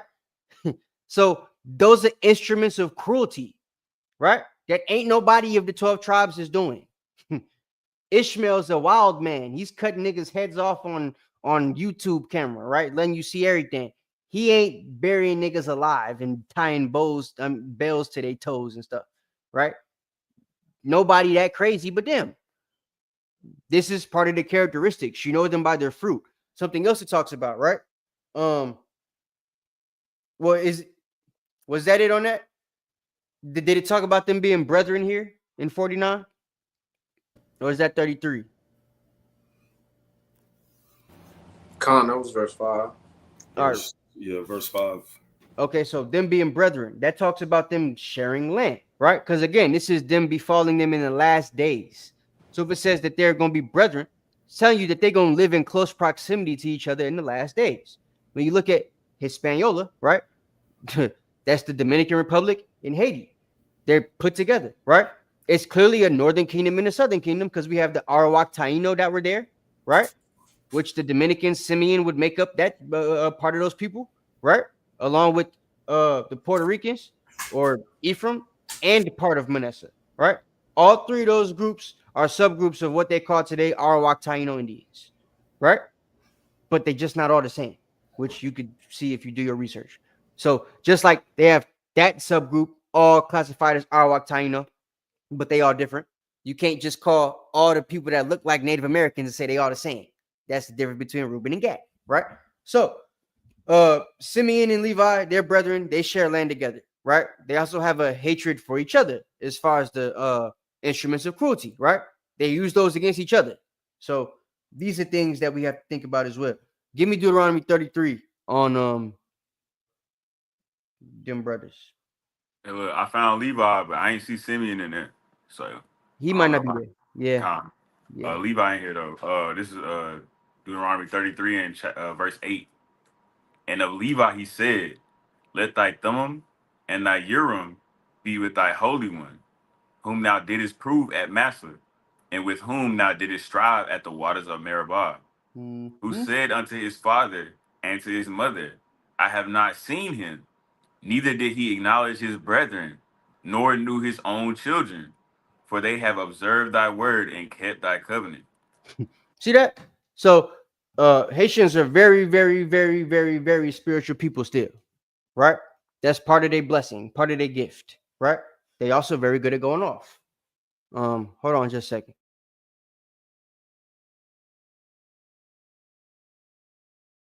All right, my bad. So, but that's that, right? So Levi, right? They got the Urim and the Thummim. They're able to use spiritual gifts, power, right? That also goes into that voodoo. They're just not using it for the thing that they're supposed to be using it for right now, right? So, but that's part of their gift, right? It's because they was proved to be worthy of that type of power. It's just now they're observing it for the wrong things, right? So we trying to get them back right. But this is proof that that's who they are, because they're the only people amongst the people that hit the curses that actually deal with something like that, other than Simeon, right? It's only two groups that be doing the little crazy stuff with the magic and stuff like that. Got the Santeria and you got voodoo or voodoo, right? Now you got the little blood niggas from the tribe of Judah trying to do Ephah, but y'all ain't doing it right. Y'all ain't got no magic. Y'all just be wearing the red beads and stuff. right? Looking like y'all just left Mardi Gras. That's it. Y'all ain't doing it right. So, you know, y'all ain't got the power. That proves it's just them, right? So, all right. That's Simeon and Levi, right? Let me see if there's anything else I need to say about that. Yeah, they live together. Okay, yeah, all right, bet. Okay. Is the Thummim and the Urim, that's the magic that you talking about, the voodoo you talking about? Yeah, they were like these two, I don't want to say crystal balls, but that's like the best way I could describe. That would help them like it could be an oracle or it could be something to help them cast lots. Those would be the two main objectives for it, right? So it could be something to help them cast lots. So like determine something if they, you know, like you do with dominoes or something, or when you playing dice or something like that, right? To determine something. Or it could be an oracle. So it could, you ask it something and then it show you exactly what you needed to show, right? So, or give you an answer based on something. That was a spiritual gift that they were given and nobody else was given. If you needed to know something spiritually, the people close to the Most High would be able to give you that answer, right? And the Urim and the Thummim would be what they would use to provide that. So, the voodoo is it's like a branch of the power that they have from the Urim and the Thummim, right? The power is way more than that. They could do way more than what you do with the voodoo. If you think that's crazy, right? They could go beyond that type of power. The problem is, you know, Most High's obviously suppressed the type of power that they could do and the things they could do with that power because niggas is wicked now. If they had the full range of power that they had back when Moses was around and they was doing what they're doing with the voodoo, the Haitians would probably be the kings of the earth right now by themselves through wickedness. You know what I'm saying? Because they'd be using like power and be like damn Lord of the Rings and Harry Potter put together. You know what I'm saying? So yeah, that's why it's the way it is right now. But all right, that's it. Let's move on. Who You want to go to Judah? Yeah, if that's next. Read smooth. Genesis 49 and verse 9. Judah is a lion's whelp from the prey. My son, thou art gone up. Wait a minute. I didn't say Mexicans are related to Filipinos. Hector. That ain't what I said at all. Them words ain't even come out my mouth. I said they were both conquered by the same people. Right? But them Spaniards and white people conquered a bunch of people on the planet. That don't mean anything. Right? What I told you was that the Latinos, right, or Hispanics rather, that we gonna go into, some of which we have already, they're Israelites, right? Filipinos by and large wouldn't be because they fit under the Polynesian banner. The reason a lot of them can act like us is because you know, Japhet shall dwell in the tents of Shem. They love to be like us. It's been like that since the beginning of time. Japhet and certain Shemites, right? Mainly the Israelites, have always worked together. When you go into the book of Ezekiel, you see that Javan and Dan was always trading together, right? When Judah was doing work for Tyre and Zidon, you see that they also came into contact with the people of Javan and other people from Japhet, right? When you do the history, which I'm going to do a video on that at some point, but a large branch of the Polynesian people are from the land of Japhet, right?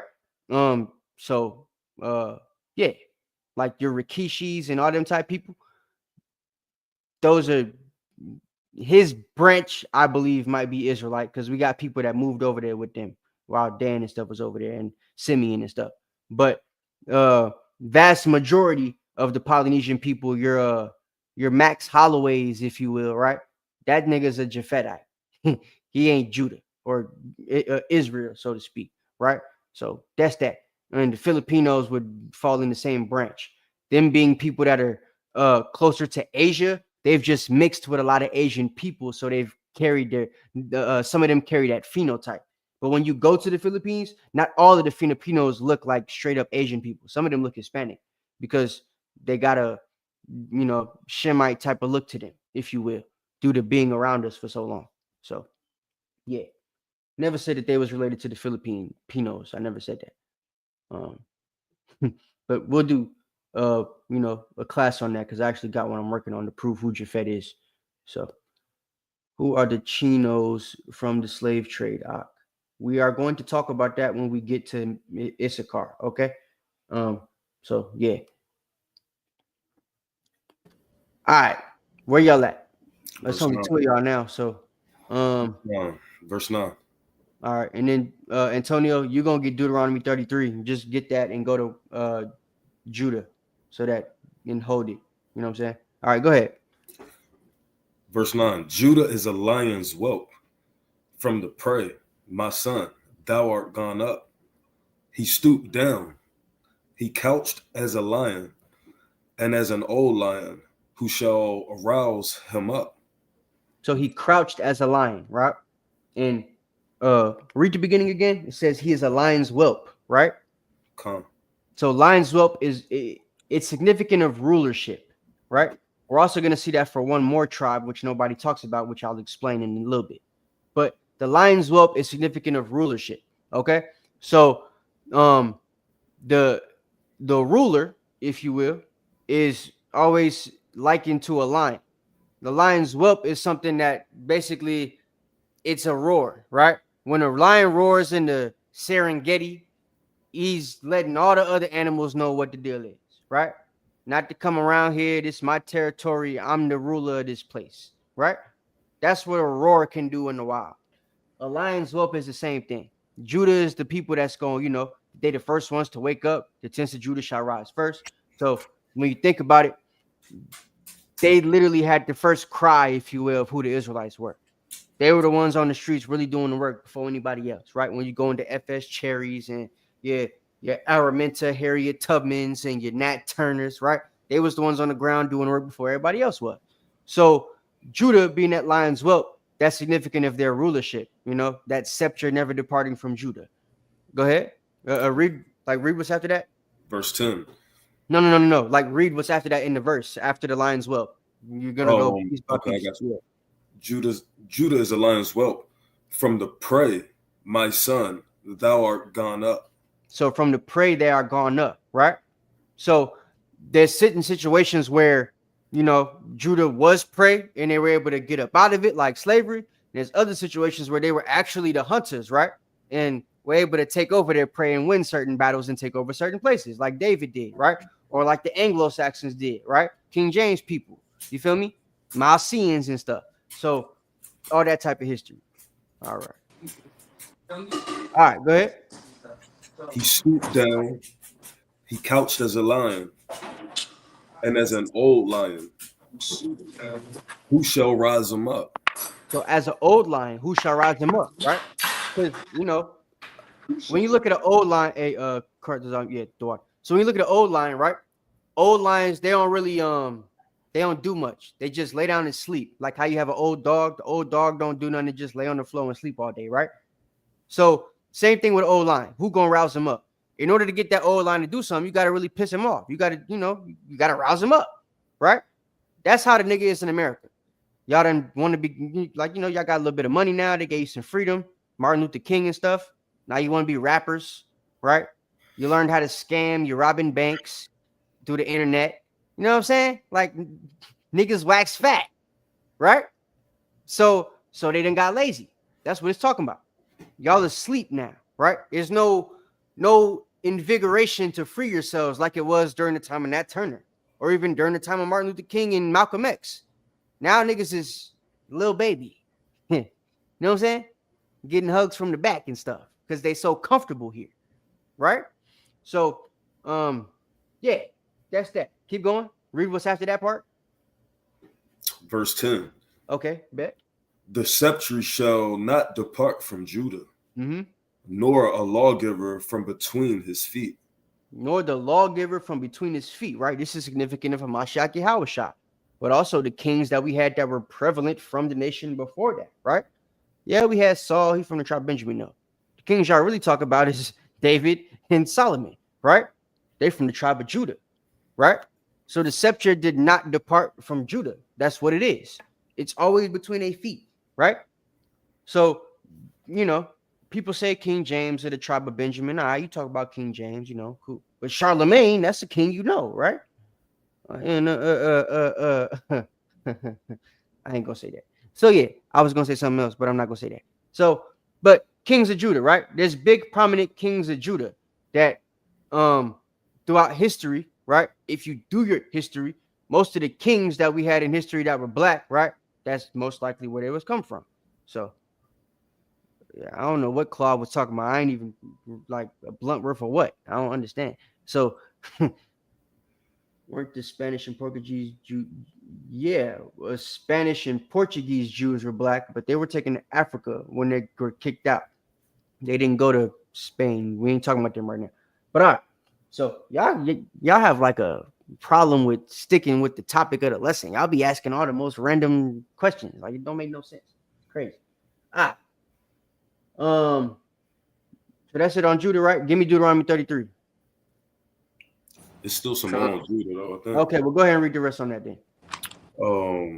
Nor a lawgiver from between his feet until Shiloh come, and unto him shall the gathering of the people be, binding his foil unto the vine, and his ass's colt unto the mint and wine.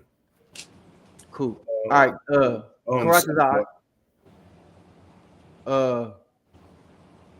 I want you to pick back up in Genesis just for the sake of time too. So, what was I gonna say? Read that part again, Yaqua.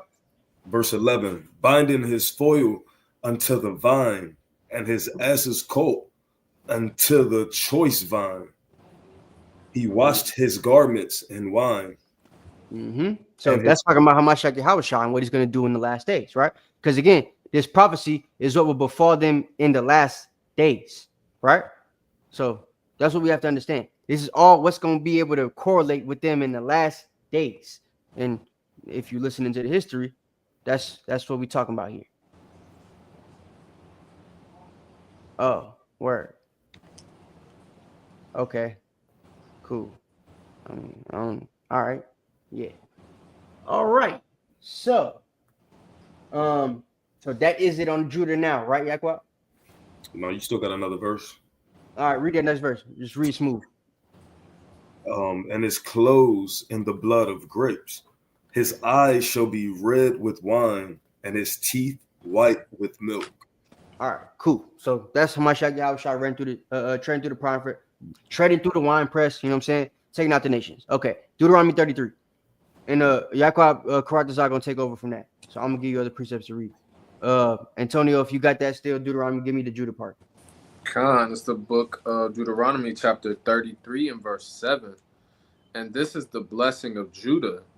And he said, hear, Yahweh, the voice of Judah, and bring him unto his people. Let his hands be sufficient for him, and be thou in help to him from his enemies. So, as you see, he's at help, right? Judah's been able to rise up. They got money. They living in mansions. You know, they lazy, fat, drinking 40s and eating, you know, shrimp, crab, lobster, and steak, right? But they saved from the enemies. You know what I'm saying? Diddy eating Burger King and stuff like that, but Jay-Z is living in a penthouse right now. You feel me? So it's like, you know, that's Judah, right? So they've been saved from the enemies. They're in a situation where, though they're right in the neck of their enemies, and they're in a position to be killed all the time by the police and all that type of stuff, they still in a much better situation than they could have been, and what they would have been in, and what they used to be in, right? So technically, you know, and the situation with them gonna be saved from their enemies, and the strangeness of their salvation, and then with them being put on top, because you know the heathen not gonna like it when Hispanics and Native Americans are over them, but when niggas is running stuff, like when they realize the black people is in control, that's the thing they really gonna hate, right? So that's what you have to understand about that. It's like it's an overworking of how things are gonna be for them. You know what I'm saying? Because of the situation that they have being, you know, the kings. Deception is not going to depart from them. So the extremeness of how, you know, they came from the bottom and now they, you know, damn near at the top, right? Like white folks here in America talk about what by 2050, black people are supposed to be the majority, right? I think we're going to be out of here by 2033. That's just my opinion. That's my date. But they say by 2050, ain't damn near going to be no more white people here, right? It's gonna be so many catch me outsides. How about that? You know that they're gonna be dealing with the niggas and stuff, and ain't gonna be no more of them, right? So, that's the situation at hand that we have, right? So Judah being the neck of the enemies, they're real powerful, and you know they've been able to basically damn near subdue the enemy without having to do it yet, which is gonna make it that much worse when Ezekiel 25 comes to pass and they actually get to do it, right? So that's the power of the kings, being the neck of the enemies and not having the scepter depart from it. All right. They talk about that in Revelation too. Right. Exactly. Revelation 2. So, and again, that's an end time prophecy correlating with what we talking about, right? So, Revelation 6. Good precept. Well, Revelation 6 and Revelation 2. You know what I'm saying? They talk about you get the kings and the scepter and all that stuff, and then Revelation 6 goes into more of that. So, but all right, that's Judah. What's next? Well, we got Zebulon, verse 13. It don't matter. We're not talking about the blunt. We're talking about the lesson. Let's get it. What happened? I don't know. They talking about blunts and stuff. I'm trying to get their attention off that. They tripping. But yeah, this is verse 13 in Genesis 49. Zebulon shall dwell at the haven of the sea, and he shall be for an haven of ships, and his border shall be unto Zidon. So Zebulon, right? I want to pull up this map right quick because where is the map that I had? Here it is. Okay, this right here. Because people go that try to crap on the 12 tribes chart. They had land and they were all, you know, they were a haven of ships and all that stuff back in the time of, you know, Israel when we had the land. Read that one more time.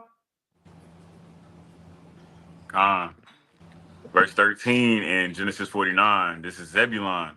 Zebulon shall dwell at the haven of the sea, and he shall be for an haven of ships. Zebulon is right here. Dude, this is like a haven of the sea in the middle of the land.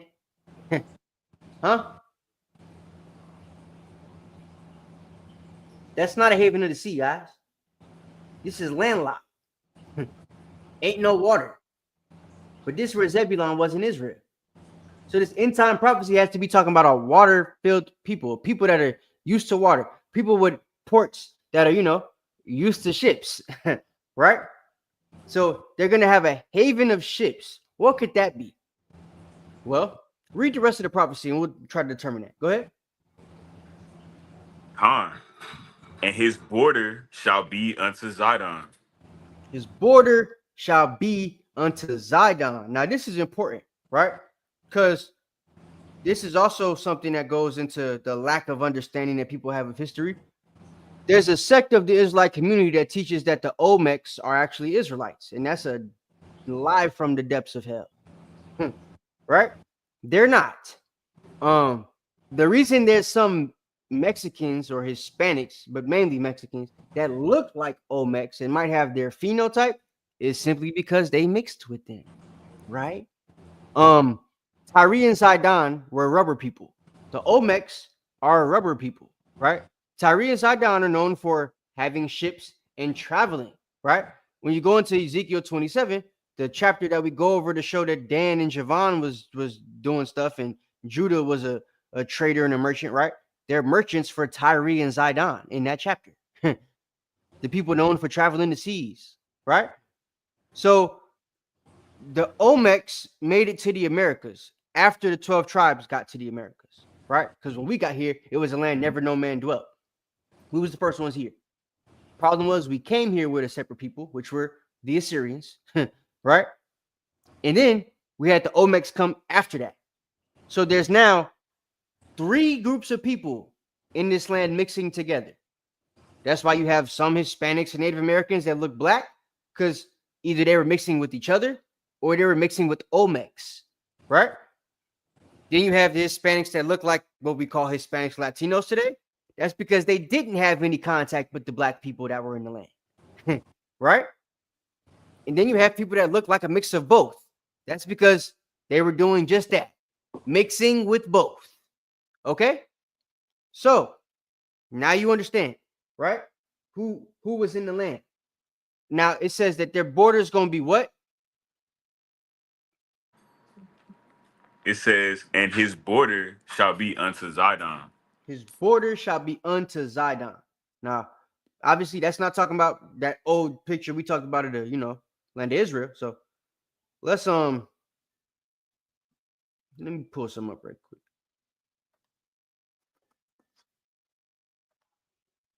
Central America.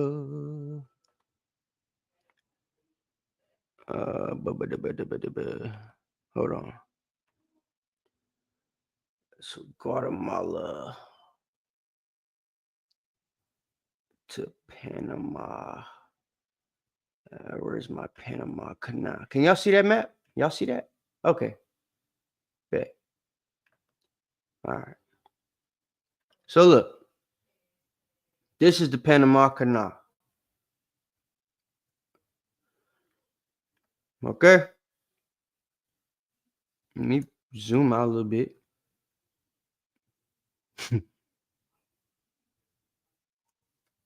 Oh, wait. Hold on. I shouldn't have did it like that. My bad. Do it like this. All right. Y'all see this? I can't hear y'all. Y'all on mute. I'm looking at the screen, so I need to know if y'all can see it.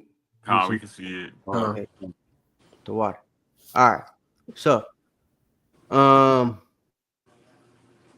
as you see, right? When we look at the map, for those of you guys that don't know too much about history, right? And the migrations of certain people, okay? Based on the 12 tribes chart, the tribe of Zebulon is from Guatemala to Panama, right? We have the tribe of Asher from Colombia to Uruguay. We got Naphtali from Argentina to Chile, right? We have Issachar, Mexico, okay? So that's important to understand. Guatemala to Panama.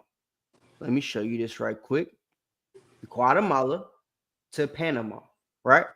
The next group, you see that? Guatemala to Panama, right there, the little strip, right? The next group we have will be Colombia to Uruguay, okay?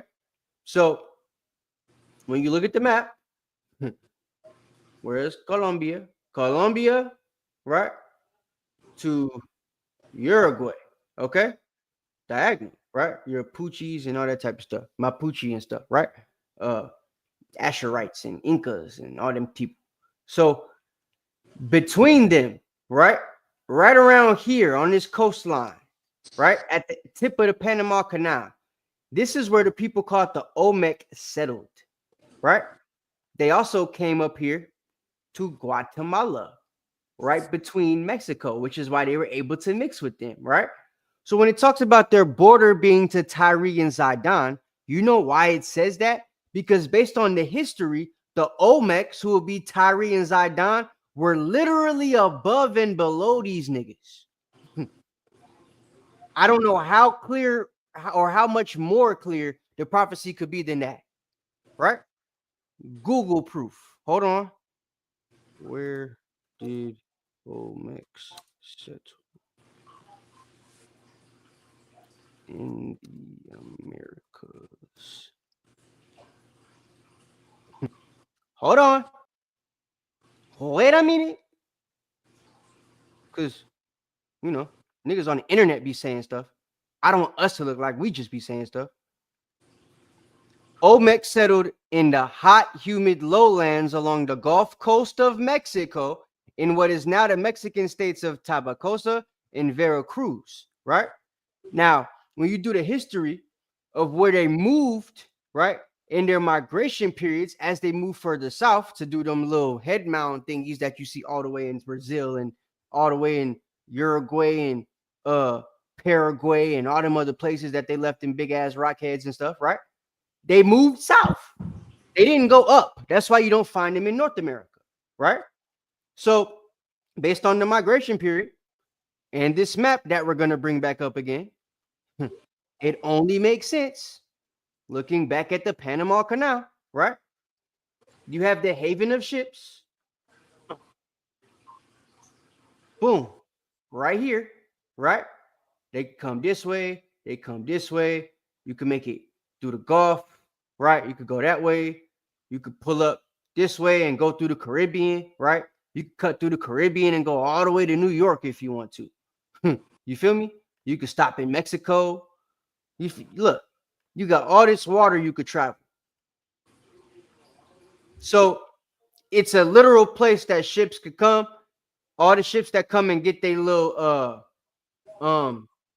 their coffee beans and coca beans and all that type of stuff from Brazil, and the people we're gonna talk about with them royal dainties in a minute. From Asher, right? Asher is Colombia to Paraguay. That's right here, all the way down, right? Well, the best place to, import everything, or export the stuff that you have, right? The royal dainties, so to speak, is this canal, this haven of ships, right? And then we have the border with Mexico, right? The Olmecs start here, and then they work their way down. If they never come past this area, right? And then another group of them comes, it never comes past this area, then it only makes sense that the prophecy is telling the truth when it says that they'll be bordered by Tyre and Zidon. But again, this is history. You have to know. How many of y'all would have known to look up, hey, where'd the Olmec stop at? You know what I'm saying?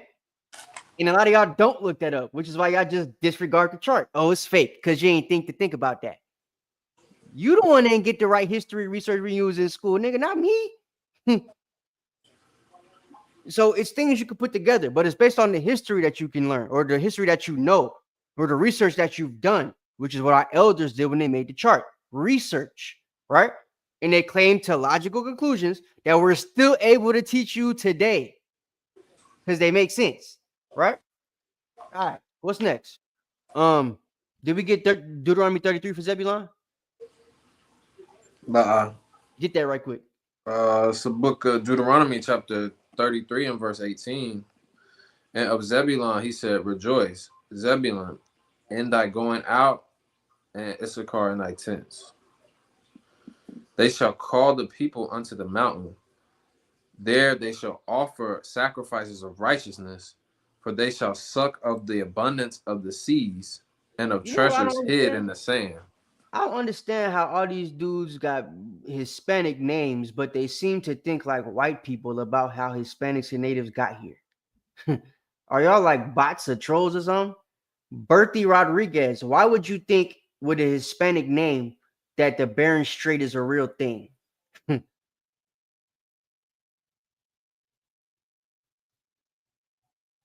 If niggas couldn't make it from Georgia to Oklahoma in the wintertime without dying, how would they make it through the Bering Strait and allow a whole nation of people to populate this place?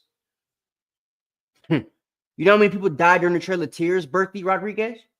Or are you not really a Hispanic?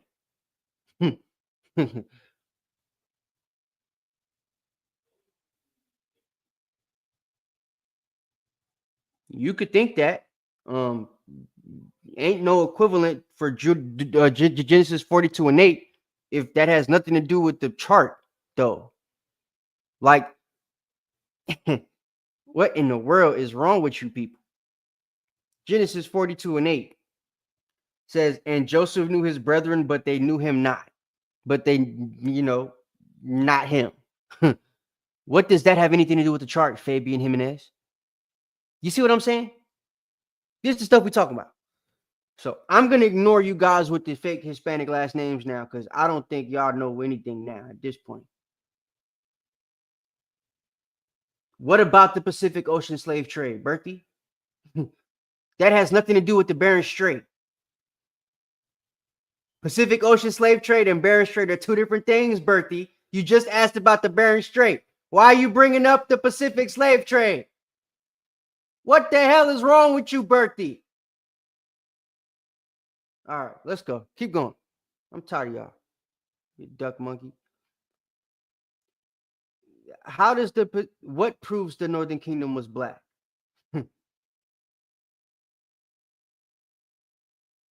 The Bering Strait?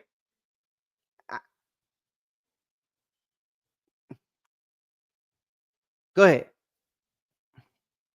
We have lessons proving how the Northern Kingdom is the Northern Kingdom based off the actual, curses that they went through and actual slave trades that they went through. So go look at those lessons on the channel. Stop typing in the chat. Shut the hell up. If they say something else, put them on timeout, any mods. I'm tired of these niggas.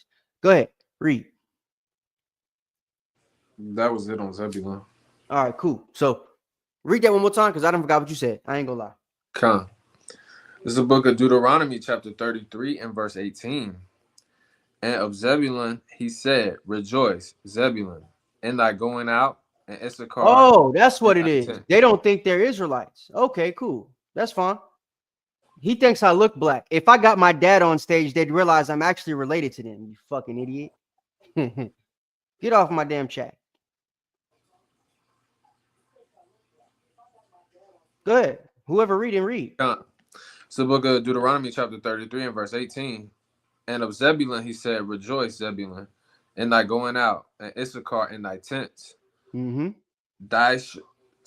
They shall call the people unto the mountain. There they shall offer sacrifices of righteousness, for they shall suck of the abundance of the seas and of treasures hid in the sand. Mm-hmm. Hold on just a second. Because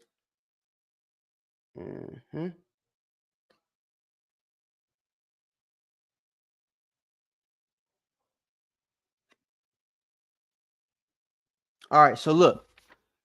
For the stupid Hispanics in the chat, right? And I normally don't talk like that because I'm damn near Hispanic myself, but y'all niggas is stupid right now. This is a book called, because this is to prove that y'all guys are actually black, right? There's a saying or a proverb called, if you want to hide anything from a nigga, put it in a book. I know that y'all probably don't know this, but y'all were actually called niggas before the black people on stage got here. And y'all don't read, right? So check this out, to the Berthy and the Flaming Hot Latino, right? This is called A Star in the West. It's a humble attempt to discover the long-lost 10 tribes of Israel, preparatory to their return to their beloved city, Jerusalem, right? It's by Elias Banduit. This book was first written and published in 1816, you duck monkey, okay? Now watch what he says about your people while you're in slavery. You idiot. All this, the writer's information be correct, is very similar to the Hebrew language. He's talking about the Indian languages in general are very copious and expressive considering the narrow sphere in which they move. All this, the writer's information to be correct, is very similar to Hebrew language. Now, as far as I know, there's only one people on the planet that have been known for speaking the Hebrew language throughout time. They're the Israelites. So if the Native Americans and Hispanics that were in this land are documented as speaking Hebrew back in the 17 and 1800s, because there's a book from the 1700s called Lost Tribes and Promised Lands that you can read, right? Doesn't say nothing about them being Asians or anything like that because it gives descriptions of what they look like. And they spoke Hebrew, right? So these are things you got to take into account. If you don't know the history, that's cool. But Book of Sirach says if you don't know something, shut your damn mouth though, right? So he said there's also books called How Asians Became Native Americans. Yes, there's a book called How Asians Became Native Americans. It tells you about the Qin dynasty and how they came over here to the Americas way after a people was already here. So the question to you, Fabian Duck Monkey Jimenez, would be, who were the people here before the Asians got here? What did they look like? And what were their customs? Did they speak Hebrew like we have documented in the books? And if they did, does that mean that all the people here were Asians, or was there still people that weren't Asians that are actually Israelites? You fucking idiot. How about that? Yeah, sorry for the language, but hey, it is what it is. Okay, we back? Where we at? Genesis, wherever you at. We at Issachar now. It's the book of Genesis 49, verse 14. Issachar is a strong ass, couching down between two burdens. And he saw that rest was good. Hold on. Oh, yeah. So it's going into Salakia. And he saw that the rest was good, and the land that it was pleasant, and bowed his shoulder to bear, and became a servant unto tribute. Salakia. Mm-hmm. Hold on just a second. I'm trying to see if I can find this.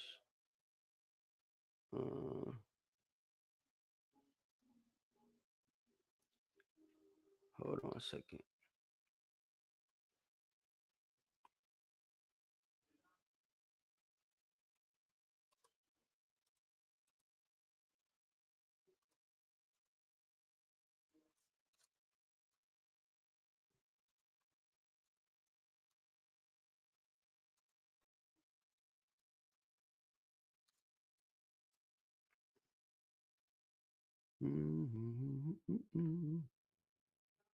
No, it's not on here.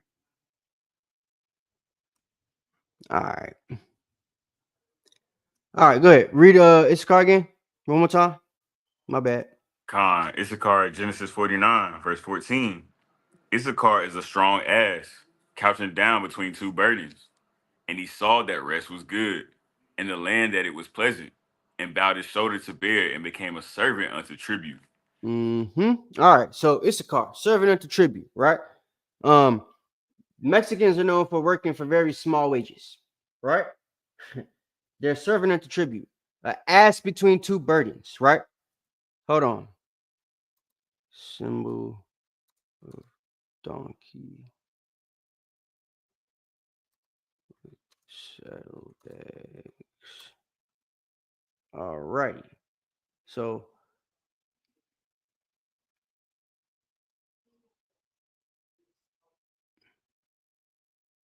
let me pull this up for y'all one time.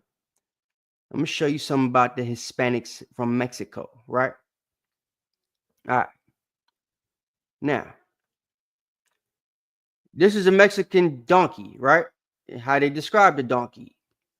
It's always got the saddlebags on the side of it because they know what it represents, right? Donkeys, the labor that they're known for, right? Is rigorous labor. They're supposed to do work. They're known for carrying things, right? Back and forth. They're not the smartest animal, which is why the Most High likens us to an ass, or compares us rather to an ass and ox in Isaiah 1 and 3, right? The ass know its owner, the ox is, or the ox know its owner, the ass is master's crib, but Israel do not know, right? They don't consider, just like these Hispanics in the chat, right?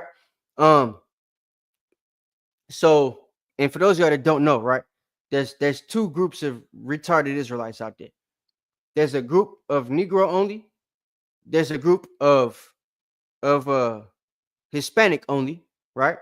And then there's the opposite side of both of those. There's groups that are black that don't think we're the Israelites. They think we're, Egyptians or something like that. And today, you guys are being, awoken to the group of Hispanics that think that they're not Israelites, right? And don't know anything about their history, that the people used to speak Hebrew or any of that type of stuff, right? They've never heard of the Los Lunas stone or anything like that. And they're repeating stuff about Hispanics being Asians, right? And all that type of crap. So this is what's up there, right? And they must have came together. They must all be cool or something, band together to jump on the chat at the same time to scoff, right? It's just craziness. So, nevertheless, so Issachar, right?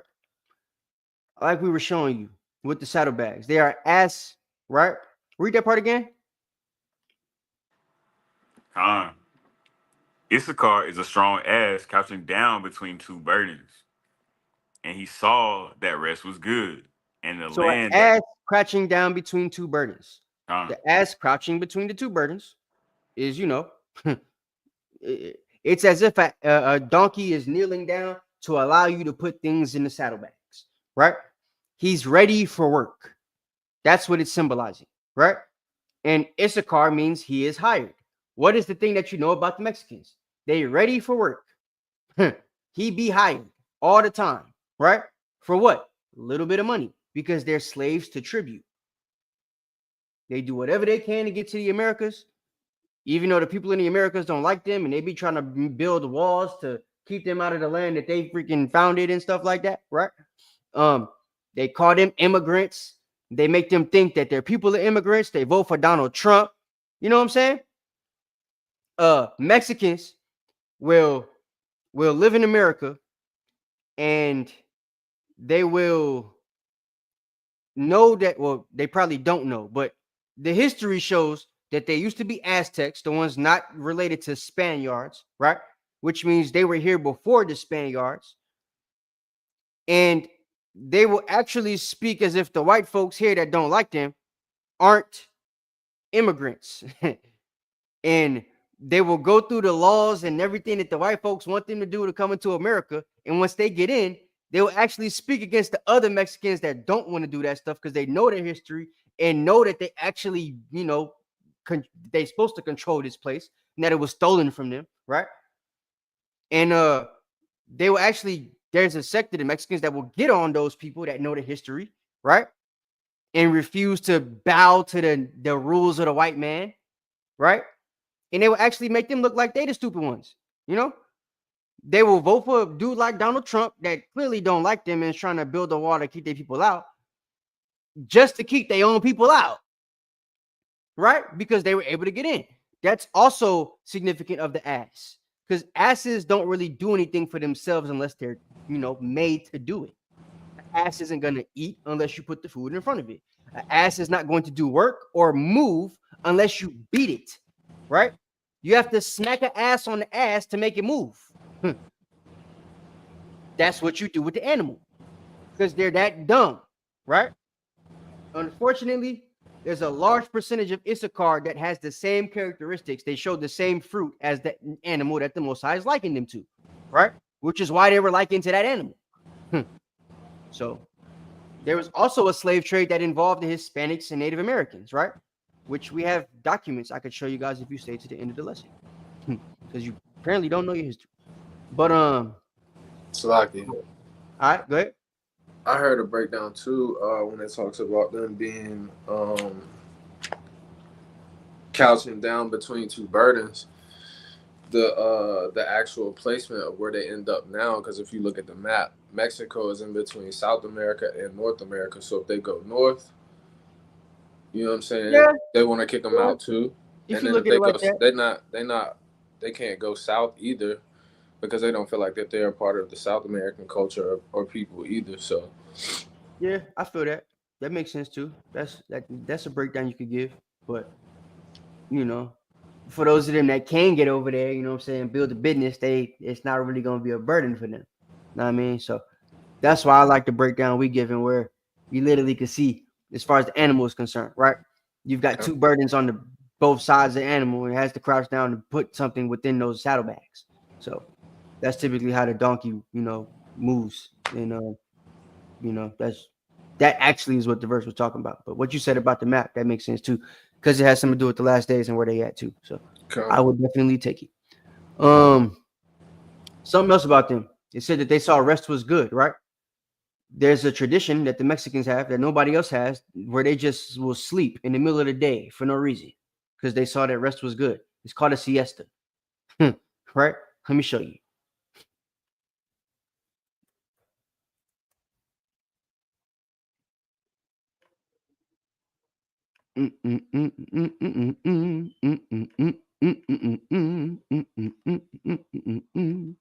Yeah, I'm not talking to them no more. All right, so because I want to get through this junk, we've been on here too long. A siesta, a short nap or rest period typically taken in the afternoon, especially in warm climates. The word siesta comes from the Latin word sexta, which means 6 hour. The Romans counted the hours of the day from the sunrise, and the 6th hour was when the sun was directly overhead, right? And they take it from Spain. So watch this. In some countries like Spain, the siesta is an important part of the culture. The typical workday in Spain is from 9 a.m. to 2 p.m. with the 2-hour break for a siesta. So they only work a couple hours a day, and them niggas get to sleep in between that, right? Issachar, we know, work all day long, but they know when to take a nap. I know because I be working with them sometimes. And them boys know how to sleep. I'm not lying to you. Okay? So, siesta. They saw that rest was good. When you go into the siesta, even though they had Spain and Rome on there, because that's where the dia actually comes from, siestas are primarily known to take place in Mexico. Let me prove that.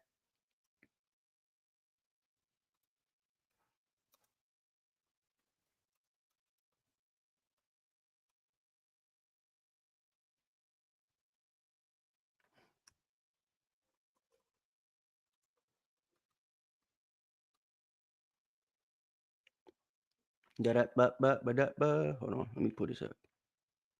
All right. Wow. Siestas or naps are a common part of Mexican culture and daily life. The word siesta comes from the Spanish word nap. Here are some things to know about siestas in Mexico. Siestas are typically taken in the afternoon after the midday meal. The siesta period for shops and businesses is usually between 2 and 5 p.m., right? And the restaurants is usually between 4 and 8 or 9. What people do during siestas? People use siestas period for sleep, leisure, eating, running errands, or other activities. How people sleep. Some people sleep in beds, while others prefer to sleep in hammocks, which are more common in the Yucatan, right? So in that peninsula, they be just pulling out the little cots. They got the little cots and the hammocks that they got all over the place. You just hop in one and take a nap. Like, it's kind of dope. So that's siesta, right? They saw that rest was good. And you saw how much in depth or how much more in depth it goes into when it talks about the Mexican culture as opposed to the Spanish or the Roman, right? Because they don't really do it like the Mexicans do. They heard about it, learned about it, and then took it to another level because they saw that rest was good, right? Give me the Deuteronomy 33 on there. You're on mute. Is that the only word I've seen is with Zebulon? Okay, so you didn't see Mexico? I mean, you don't see Issachar at all, you're saying? Outside of verse 18, which I just read. Okay, cool. I wasn't listening. My bad. I can read them again, though. Yeah, read that one more time. It's the book of Deuteronomy, chapter 33 and verse 18. And of Zebulun he said, rejoice, Zebulun, in thy going out, and Issachar in thy tents. They shall call the people unto the mountain. There they shall offer sacrifices of righteousness, for they shall suck of the abundance of the seas and of treasures hid in the sand. That's right. So the seas was mainly Zebulun. They sucked from the treasures of the sea, and sand was Issachar, right? They got to get all the treasures from the sand, right? Whether it was things that was left over from the Spaniards trying to take their stuff, or gold that they found while they was actually in Mexico, because there was a lot of gold and oil, all that type of stuff there, right? So that's treasure they was able to live off of. The sacrifices and bringing people to the mountain. Y'all have seen the Apocalypto and all them other movies, right? So you know the history, behind that. Okay, it's no secret. Aztecs and Mayans used to do sacrifices on the mountain, right? So more proof to prove who these people are according to, what we have on the chart and the history, right? And the prophecies, whether they like it, understand it, believe it, or not. It is what it is, right? Okay, who's next? Genesis. Salaki. Genesis 49, verse 16. This is talking about Dan. All right, my favorite. Go ahead. Dan shall judge his people as one of the tribes of Israel. Dan shall be a serpent by the way, an adder in the path, that biteth the horse's heel, so that his rider shall fall backward. I have waited for thy salvation, O Lord. So look, people say all the time that this has to be something that happened with Samson, because he was making riders fall backward left and right when it came to the Philistines and stuff, right? Which I will agree with. We could say Samson. Problem is, Samson is not the end times. He's pretty beginning for the Israelites, if you want to be real. He's kind of not close to the end at all. So, Samson is a brother that he's old enough in history that the damn, that's who Hercules is named. Like, that's who his whole character is after, as we proved to you before, right? In the Dan lesson. So the history on Samson and the stories on Samson are very, very old. So I like to liken this to the Danes, right? The Danes are people throughout history that, when you look at where they started as the Lacedaemonians, right? Well, really before that, they were the Danans, right? And the Dorians in the land of Japhet, right? They then became the Lacedaemonians or the Spartans, and you know the history on Sparta, right? Then after Alexander took them over, there are people that fought in the Colosseum. Now, something about it making the rider fall backwards, right? I want to ask you guys a question that I need you to respond to verbally. Somebody, if you're on foot fighting, right, with a sword and stuff like that, and you got somebody on a horse, right? If you're on foot and you're able to dodge homeboy on a horse, you probably could move a lot better on your feet and everything than the horse can too, right? Well, than the guy on the horse, right? So, if you hit that dude on the horse and he fall backwards, you don't have a horse. Isn't that gonna, fulfill the prophecies of you making the rider and the horse fall backwards? That makes sense. Okay. Now I want to show you something about the Spartans, right? We did the history lesson on Dan and showed y'all that they were the Lacedaemonians. Showed y'all through Josephus, right? That he said that. Also, Sakari's done it, and other people I know, deacons brought it out before through Josephus and stuff like that. So, and Alexander also put in his memoir that the Lacedaemonians were known to be the tribe of Dan and the tribe of Simeon from the Israelites. So that's a known fact. Now the question would be, hold on, let me get this. Spartans. All right, bet. The Spartans ride horses, right? When you see Leonidas, you'll never see him on a horse. You see him kicking a nigga through the damn, you know what I'm saying? And Leonidas is supposed to be a brother. He's black. So, history for you.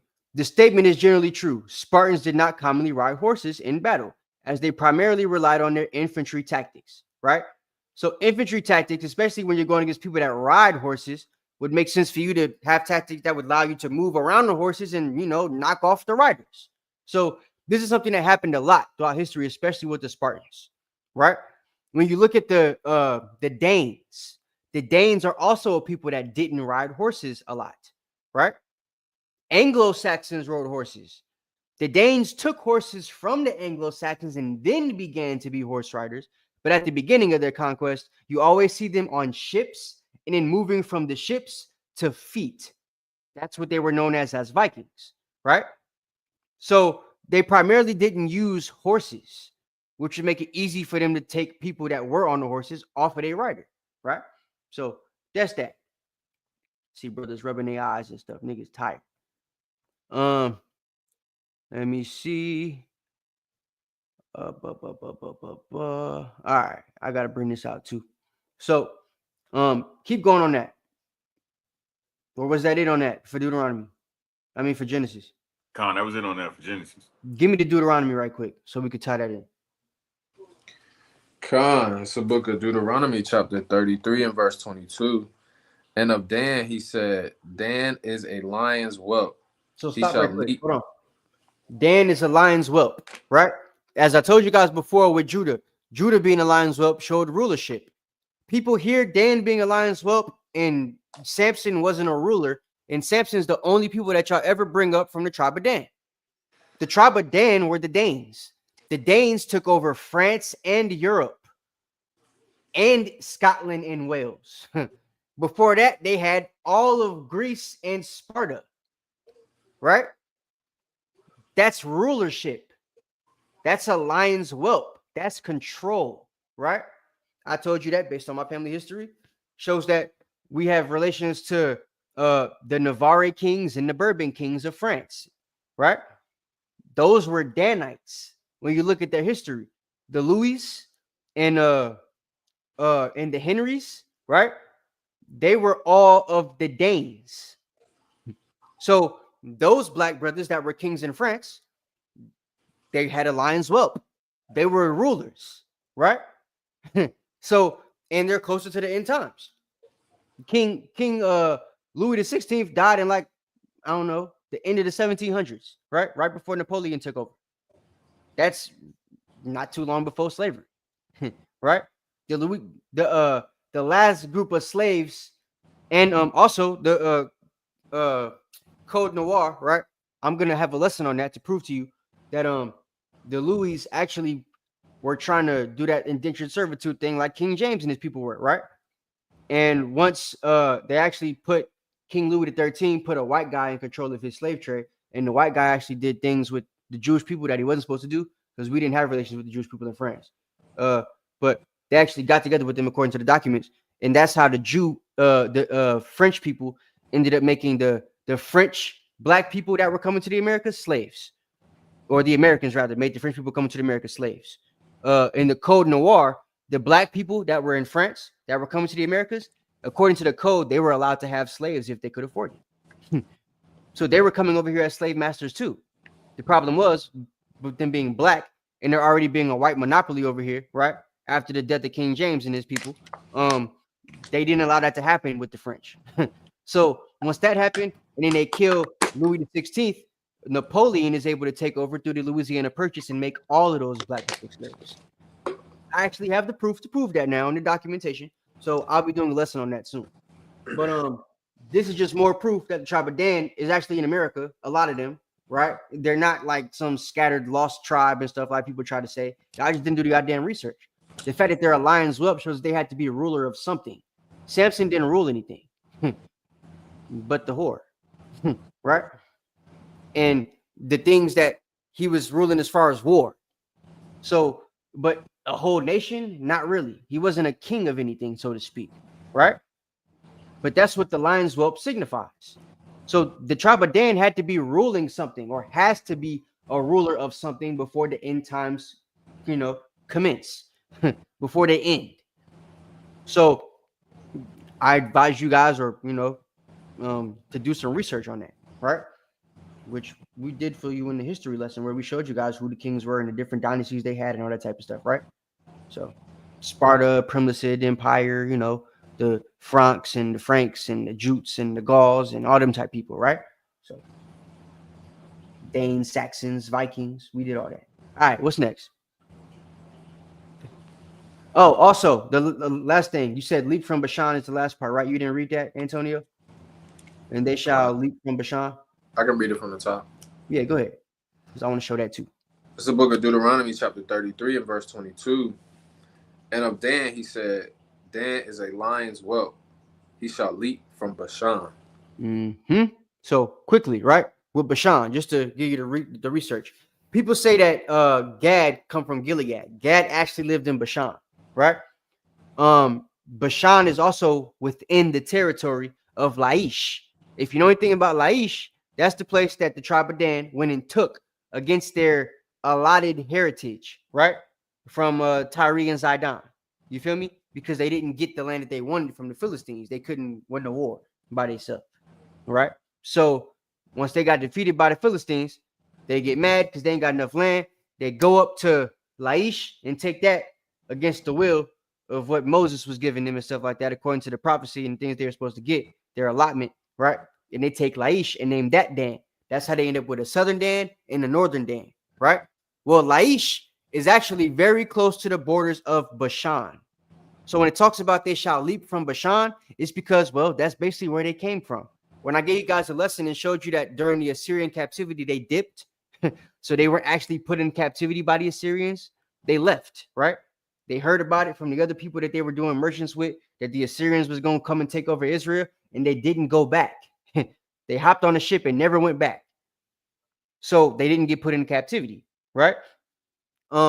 They leaped from Bashan and then went to take over all these other places. Because right after that, they end up in Scandinavia, right? Scandinavia as the first group of Vikings in Denmark. And we know the history of the Vikings and how they took over damn near all of Europe. So that was them, right? They leaped and then became a lion's whelp rulership straight from Bashan, right? Because they didn't fall victim to the Assyrian captivity. So that's the history of that, to prove how that correlates with Dan. And it's not just a prophecy about, Samson. So, all right, what's next? Genesis. Genesis 49, verse 19. This is Gad.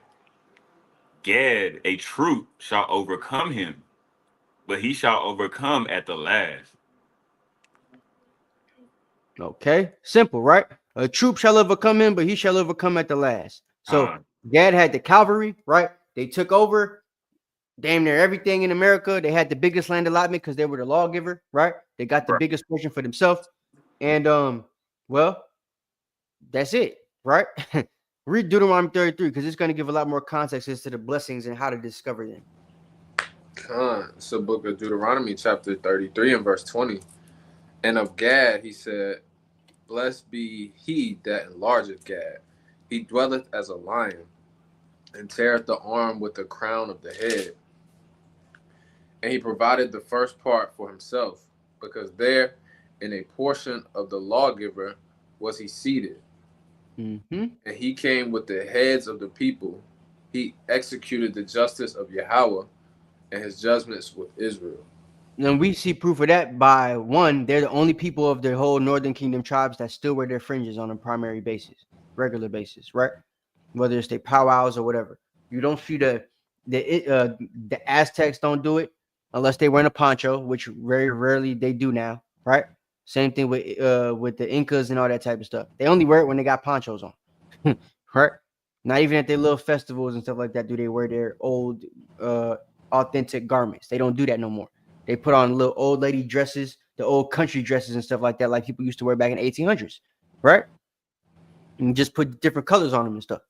So it's not traditional garb that they wear, so to speak, or what they now call traditional garb is traditional after the white man came into contact with it, right? But Gad, when they get into their traditional attire, it's always almost, fringes, border of blue, right? Or some of them wear the techelet border to violet because they remember. So that's that. That's because they got the lawgivers portion, right? They were the ones executing judgment. They get the heads of the people, all the different tribes, all the different subgroups that we had, right? And make sure that they're keeping the law until we started fighting each other and not doing that no more, right?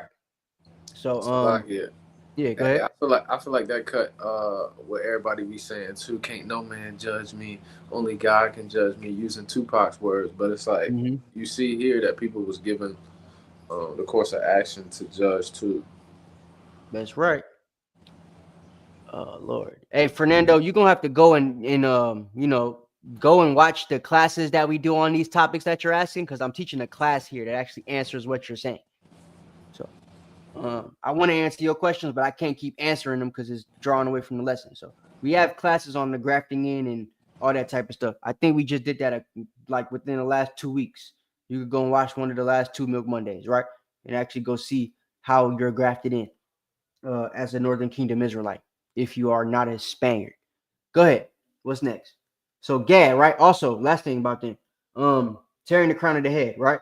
When you go into the Blue Letter Bible to see what that means, the word is quad, right? Talks about it means scalp. So it's telling you that they tear the scalp of the head. That's literally what it says when you translate it, right? Well, tearing a scalp is what I told you we did, right? My father, who's a Comanche over in Texas during the time of Thanksgiving, right? When them crackers was over there trying to kill us and stuff like that, we used to stuff their mouth with bread after we take them out and scalp them, right?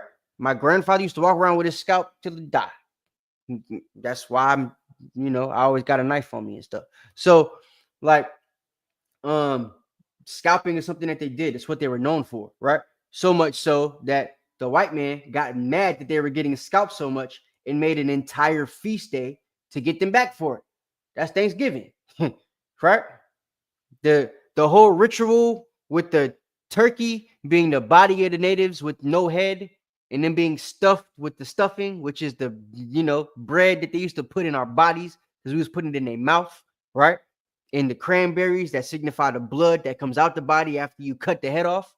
That's what you eat on Thanksgiving as the turkey and the stuffing and the cranberries, right? That's the symbol.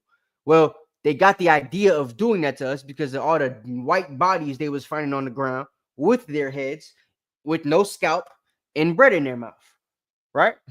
It was get back. But now it's a commemorated holiday, right? So more proof as to who they are based on that fact alone, because they're the only people in history that did that, right? So, all right. What's next? We got verse 20 talking about Asher. Out of Asher his bread shall be fat, and he shall yield royal dainties. Now Asher is special, right? Let me put this up right quick. Hold on. All right. Was that 8 on Asher? That's it. All right, give me Deuteronomy 33 because we're gonna read that at the same time. This is the book of Deuteronomy. Remember royal dainties. It's the book of Deuteronomy, chapter 33 and verse 24. And of Asher, he said, let Asher be blessed with children. Let him be acceptable to his brethren, and let him dip his foot in oil. Woo! All right, look. So 2 things. I'm going to talk about the oil first. People try to say that this has nothing to do with the oil like fossil fuel, which you could say that, but I like to liken it to both, right? You have perfume oils that South America is known for, right? Which also comes into the royal dainty type of category, which we'll talk about, right? But South America is known for very good smell goods, right? Also great oils for your skin, all that type of stuff. This particular one right here smells very good. It's a sister that sells it. But anyway, so they got different smell goods, right? Brazil, Argentina, Colombia, Peru, Chile, right? So these are all places that are significant to Asher, right? Especially Argentina, Colombia, to Uruguay, right? So you also have things like the coca bean, right? The coffee bean. You got what else we got that come from over there? They got different sugars, right? Cocaine. So it's different things that people use as royal dainties, right? Royal dainties just they could be fragrances, right? Small pastries or whatever, things like that, right? And even coffee itself. Coffee was something that we used to drink back in Israel because of, or once it was imported, that is, it was something that was imported via the Philistines, via Dan, via Javan, all that type of stuff, right? People would actually come over here with coffee beans because there's proof in history and proof in history through antiquity that they actually used the coffee beans as a source of money in Europe and stuff like that, right? With it being something that only grows over here on this side of the earth, they had to be coming to get it, right? So it was something that they use in a bartering system as well, proving it's a royal dainty. It's something only people with the money were able to get back in the day, which is why coffee is such a high thing in society now. Everybody that could get it want to drink it, because spiritually, most people don't know, it was something everybody wasn't allowed to have back in the day, right? It was something the only privileged people would have access to. And the Northern Kingdom had, access to it all the time, particularly Asher. And it's one of the things that made them rich. Then you also have the actual oil, right? There's more oil in Venezuela than there is in the whole Middle East put together. They have the highest reservoir of oil. It's just, devalued because of America and the things they've been doing in Venezuela and stuff like that. If Venezuela had the value of their currency that they're supposed to have, they'd be the richest country on earth just based off their oil alone, right?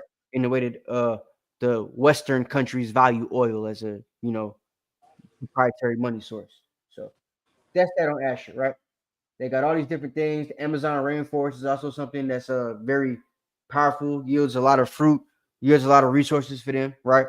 They got a lot of different minerals and precious metals in those lands. So them dipping their feet in the oil is significant of all those type of things, as long as as well as the bread is fat and the royal dainties. They're just a very rich people because of the land that they live in, right?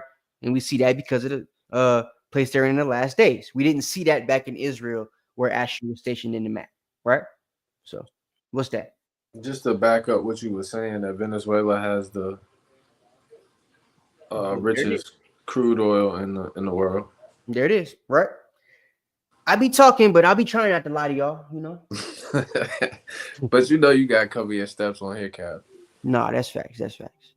So, all right, we almost done, y'all. We almost done. What's next? It's almost over. We got Naphtali, verse 21. Naphtali is a hind let loose. He giveth goodly words. Naphtali is a hind let loose. He giveth goodly words, right? So Naphtali being a hind let loose, that's why they have like the little gazelle or the deer or whatever, right? They able to move, right? They always getting things done. They move quick, hind let loose, right? And they always give goodly words. You talk to a brother like Bam, yo, he just good at talking to you, right? That's like how you know who he is, because he good with words, right? He give you good advice. He can relate to you, all that type of stuff. So them brothers from the tribe of Naphtali, they're really good at that, right? That's definitely in their spirit. Different types of people, right, from that group. You got the Mapuche, right, from like Argentina and stuff like that. And in Chile, you got also some Mapuche, and also there's a group called the Aymara, right? There's also a separate group, which is why some of them look Asian, right? There's a Polynesian people that live in this land. They're known as the Polynesian Rapa Nui, right? Or Rapa Nui. So these people are Japhet, right? They look like Samoans, if you will, right? But a little bit light skin and stuff like that. Some of them got the little eyes and stuff because they mix with the Indonesian people. But they're in this land now too because they had an import move over there, right? There were different ships that came to Brazil and South America that America, primarily in Europe, was trying to just populate the land and mess up the seed line there. So they had one ship that brought a bunch of white people to the land. They had another ship that brought a bunch of Polynesians to the land. And the main group of Polynesians that were brought there were of these people, right?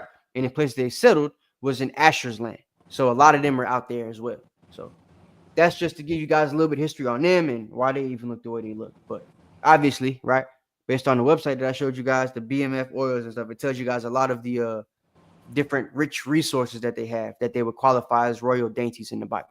All right, what's next? We got Joseph, verse 22.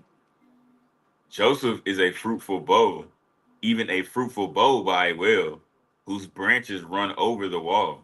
Mm-hmm. The archers have sorely grieved him and shot at him and hated him, but his bow abode in strength. This Joseph? You said what? I said this Joseph? Khan. All right. Khan. It says, but his bow abode in strength, and the arms of his hands were made strong by the hands of the mighty God of Jacob. From thence is the shepherd, the stone of Israel, even by the God of thy father who shall help thee, and by the Almighty who shall bless thee with blessings of heaven above, blessings of the deep that lieth under, blessings of the breast and of the womb. The blessings of thy father have prevailed above the blessings of my progenitors, unto the utmost bound of the everlasting hills. They shall be on the head of Joseph, and on the crown of the head of him that was separate from his brethren. That's right. Right. So this is what you got to understand about Joseph, right? For one, it's split between Ephraim and Manasseh, right? The fruitful bow and the thing you talk about them being war, both of them have that. They're known as Arawak Taino, right?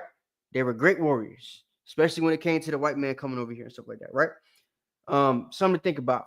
It talked about them both being fruitful in the womb, in the breast, right? You put a Puerto Rican in the city with another Puerto Rican, and you'll have New York in a span of 5 years, right? Because they fruitful, right? Same thing with the Cubans, right? Manasseh.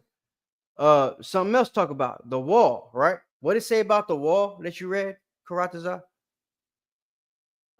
It said in the beginning, it said, Joseph is a fruitful bow, even a fruitful bow by a well, whose branches run over the wall. Okay, branches run over the wall. I want to show you guys something because this is a literal prophecy, or could be considered a literal prophecy. Hold on a second. Let me find it.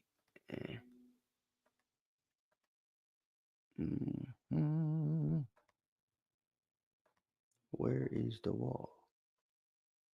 Oh, did I not put that? Oh, I didn't even put it. Huh. Hold on. Del Moro. Hold on a second. I gotta get it. My bad. I thought I put it on here. While I'm doing that, get Deuteronomy 33. What the fuck?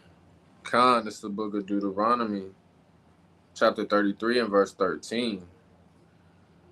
And of Joseph he said, blessed of Yahweh be his land, for the precious things of heaven, for the dew, and for the deep that coucheth beneath, and for the precious fruits brought forth by the sun, and for the precious things put forth by the moon. and for the chief things of the ancient mountains, and for the precious things of the lasting hills, and for the precious things of the earth, and fullness thereof, and for the good will of him that dwelt in the bush. Let the blessing come upon the head of Joseph, and upon the top of the head of him that was separated from his brethren. Mm-hmm. His glory is like the firstling of his bullock, and his horns are like the horns of unicorns. With them he shall push the people together to the ends of the earth. And they are the 10,000s of Ephraim, and they are the thousands of Manasseh.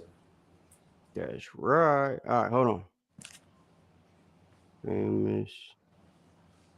So look, I want to show you this wall, right? There's two walls that our branches were known for going over, right? When you go into the prophecies in the Bible, we know that Israelites are known as branches, right? Wild olive trees and natural olive trees, all that type of stuff, right? So there were times, obviously, once the conquistadors got there, you know how our women are. Sometimes they go for the slave master. There were times when, and same thing with our men, sometimes they go for the long back white meat. So we had brothers and sisters that actually would climb the wall, right? Once the conquistadors got there and built a wall to keep them out in San Juan, right? And also, hold on, let me pull this up. So we got the Del Moro and San Felipe, right? Let me pull this up. Why can't? Okay, here we go. All right. So we got the Del Moro wall. They go climb it, right? Get up in the city and do what they do, right? So that's the Del Moro wall. That's a wall that we used to climb. Literally the branches stretching over the wall. And then another wall that they actually used to shoot us from, as it talked about them being shot from the walls and stuff like that. La Mirala. La Mirala, right? So this is a wall in Old San Juan. Let me see if I can pull a picture up of that. And that's what this looks like, right? So they climb the wall, get up in the city, and do what they do with the slave masters, right? So that's something that they were actually known for doing back in that time. And it's a prophecy about them, the branches stretching over the walls. It's two walls that they actually used to stretch over, right? Between Puerto Ricans and the Manasseh, who was Joseph, all right? And the prophecy about them getting the riches from the earth and the sea or from beneath, right? That's things that actually happened. We had, a whole nation of people, the Spaniards, coming over here because they thought there was a whole golden city, right? What's that movie they used to have? What's it called? I forget the movie. It's a little cartoon they used to have with the little it's on the tip of my tongue. You know what I'm talking about, Tico? I want to say I do know what you're talking about. You said it started with an A? I don't remember what it started with. It's on the tip of my tongue. I just was about to say it and I forgot. Man. You said they look. Oh, I know what you're talking about. You said they was looking for a city of gold, right, in Mexico. It's a city of gold. It ain't got to be in Mexico. I'm just saying they was looking for a city of gold, right? Right. It was a bunch of gold cities in the Americas, but one island that was known for gold was Puerto Rico, right? It was the port of riches, so to speak, right? El Dorado, that's what it's called, right? So El Dorado was something that was a story that the Spaniards used to hear about all the time. It's one of the reasons that they sent Columbus out on the voyage in the first place. Because there's this island with a bunch of gold. It originally wasn't supposed to be a big landmass. It was an island. That's what El Dorado was, right? It's supposed to be an island that they find. That's why when you watch the little cartoon that they made on Disney Channel a long time ago, right?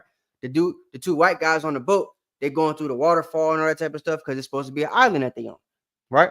That movie's about them pulling up to Puerto Rico and the things they saw, the Arawak Taino, all the riches and wealth that they had. And then they took them over, right? So the road to El Dorado tells a story of how rich those people were. All right, go ahead. What's next? Almost done. I know it's been a long lesson, but I ain't want to do a part 2, so thank y'all for bearing with me. Hey, this lesson was mighty for sure. But hey, it's the last one right here. It's Benjamin, verse 27. Big Benjamin. Benjamin shall raven as a wolf. In the morning he shall devour the prey, and at night he shall divide the spoil. All these are the 12 tribes of Israel. And this is it that their father spake unto them and blessed them. Everyone according to his blessing, he blessed them. Oh, I also want to say this before we move from Puerto Rico, right? It's a misconception too that's taught that Columbus went to Hispaniola before anything. So people might look at that and be like, well, how was that then when Columbus went to Hispaniola first instead of Puerto Rico and Cuba? Well, proof is in the pudding, right? Christopher Columbus visited Puerto Rico after Hispaniola on his first voyage, but he went to Cuba first, right? So that's something y'all got to think about. All right, so that's that on that. Read what you said again. Khan, this is Genesis 49, verse 27, speaking about Benjamin. Benjamin shall raven as a wolf.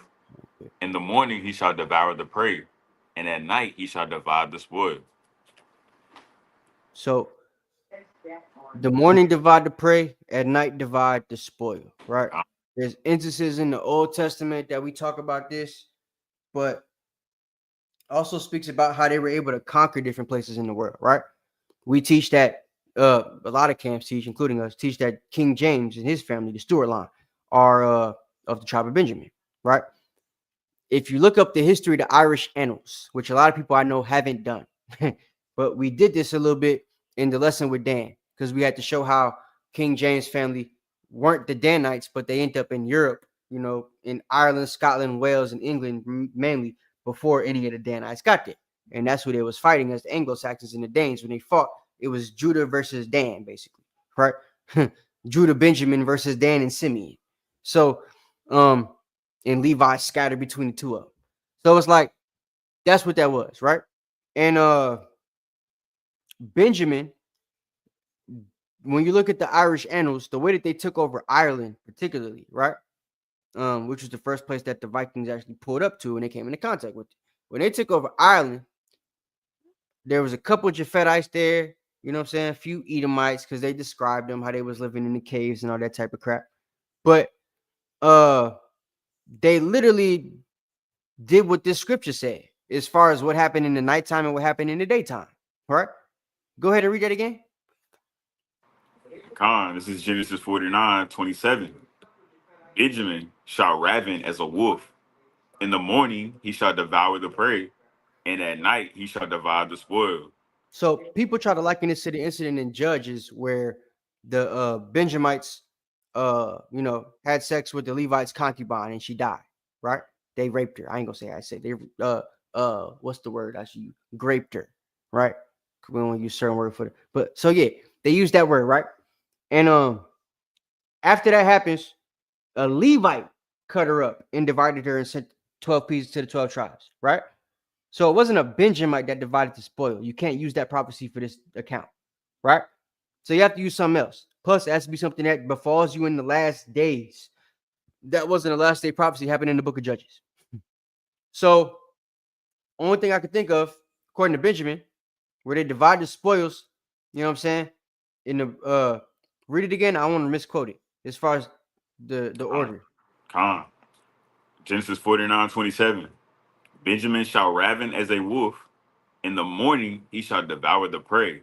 So morning devours the prey, and at night divides the spoils, right? So morning is when they started the war, according to the Irish annals, right? They pull up, start fighting in the morning. War is done by the nighttime. They in control, right? When you go into Dublin, Ireland, it's called Dublin because Dub was the name of the people that they saw, right? That's what the word for black meant, right? It was black, Dub, black. So the people there that they called Dub, they conquered it and called it, you know, the folks living there called it Dub land because now it's the land of these black people that lived there, right? That became the capital.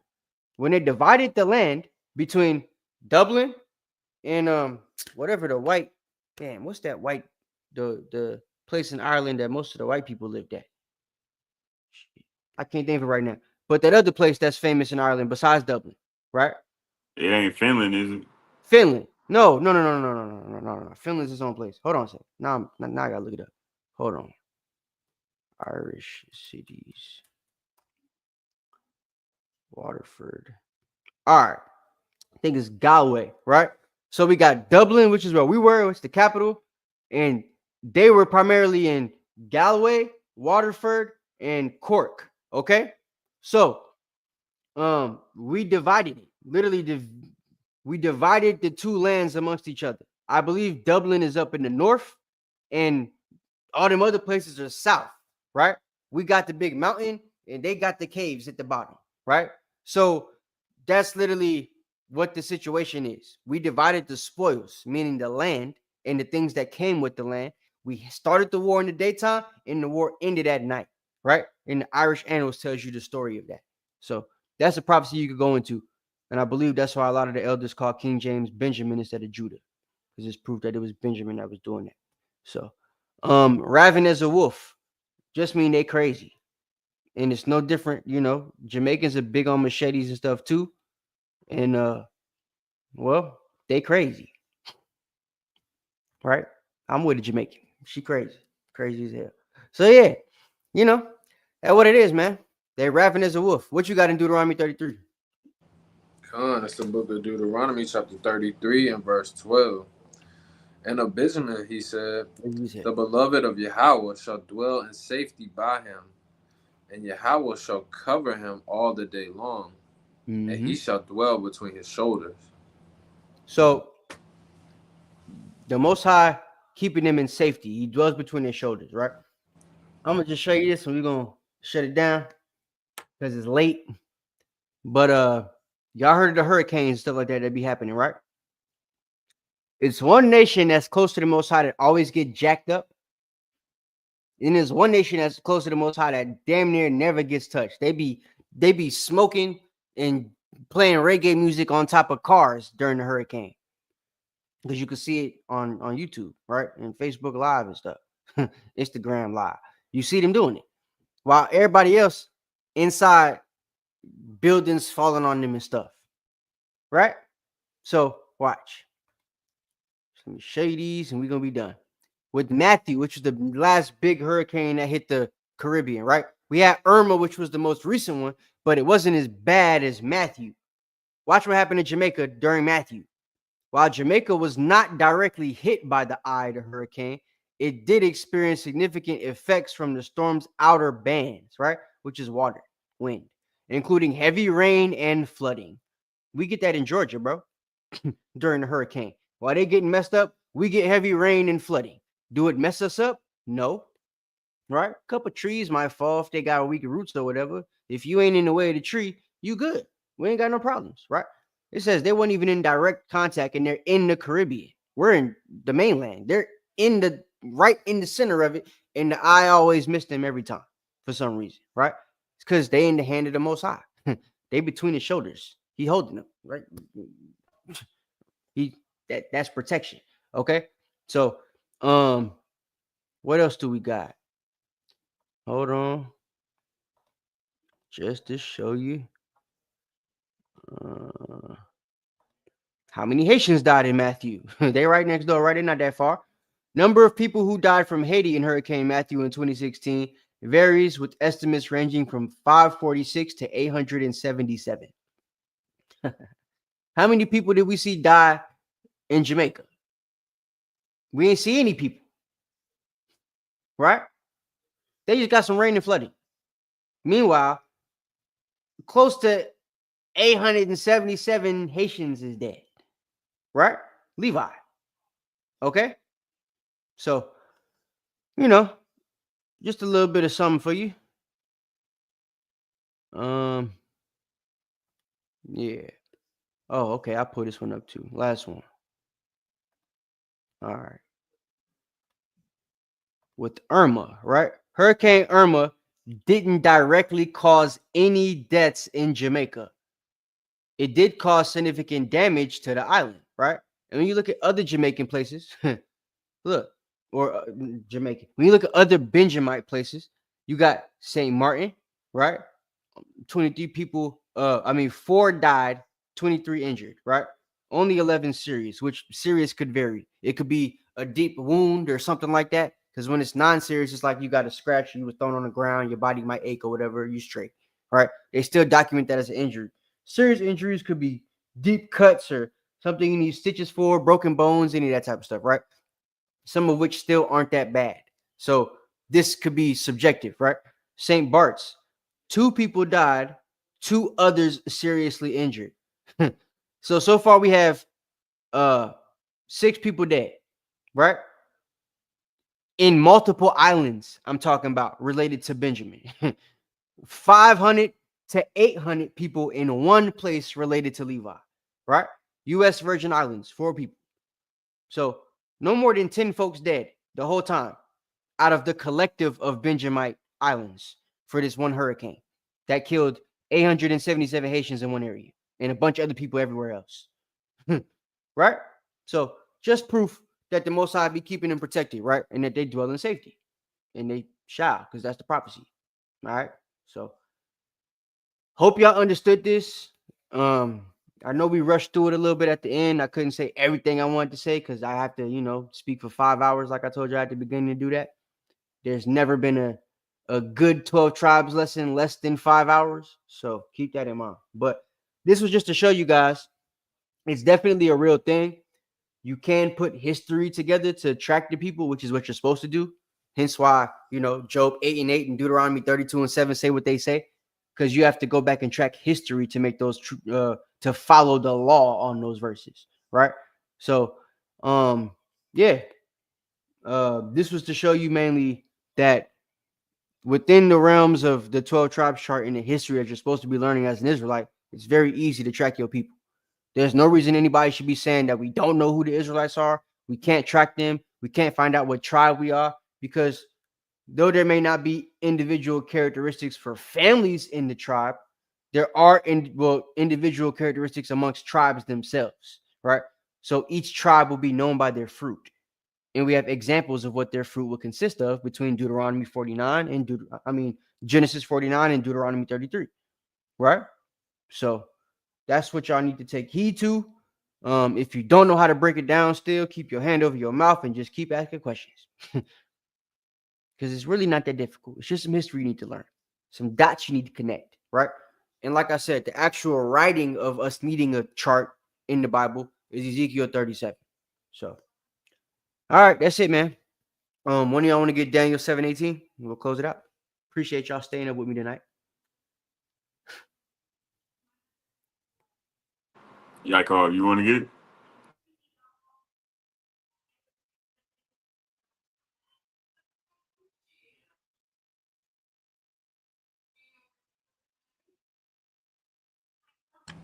I got it.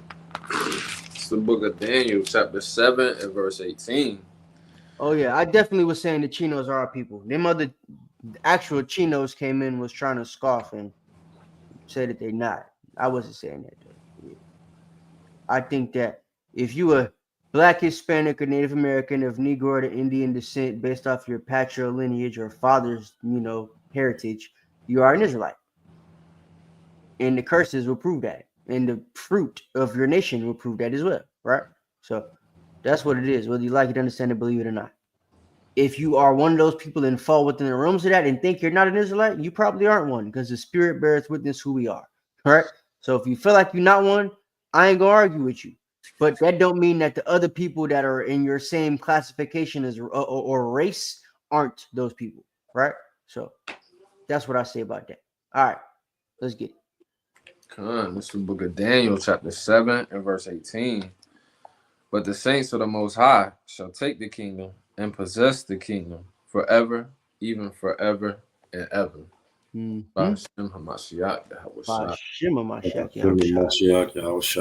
know we didn't do no shout outs today, but I appreciate y'all staying up with me this late, man. For real. for any Hispanics that came in that were sincere, if y'all want a lesson to prove that y'all are Israelites, we have a couple of those on the channel. I will be doing another one sometime this year in 2025. So with updates and stuff like that. So, but I advise y'all to go look at them lessons, man. Learn some stuff about yourselves. I got the books in there and everything. So me and Knock took some time on them lessons. If you want history on the Spaniards in Spain, Knock himself did a lesson that I helped him with that, right? Showed you guys the Moors and all that type of stuff. You want history on the slave trades and the boats and all that stuff? We have that lesson as well. So these are things that y'all could go look at, man, and get the history for. Don't just have the videos sitting there collecting dust because they there for y'all. If you don't watch them, that's still on you because they there for y'all. All right. So with that, we are the Anointed House of Saints. You know, y'all stay in the spirit. Pull up for the classes that we got throughout the week, and we'll see y'all next time. Shalom. Shalom.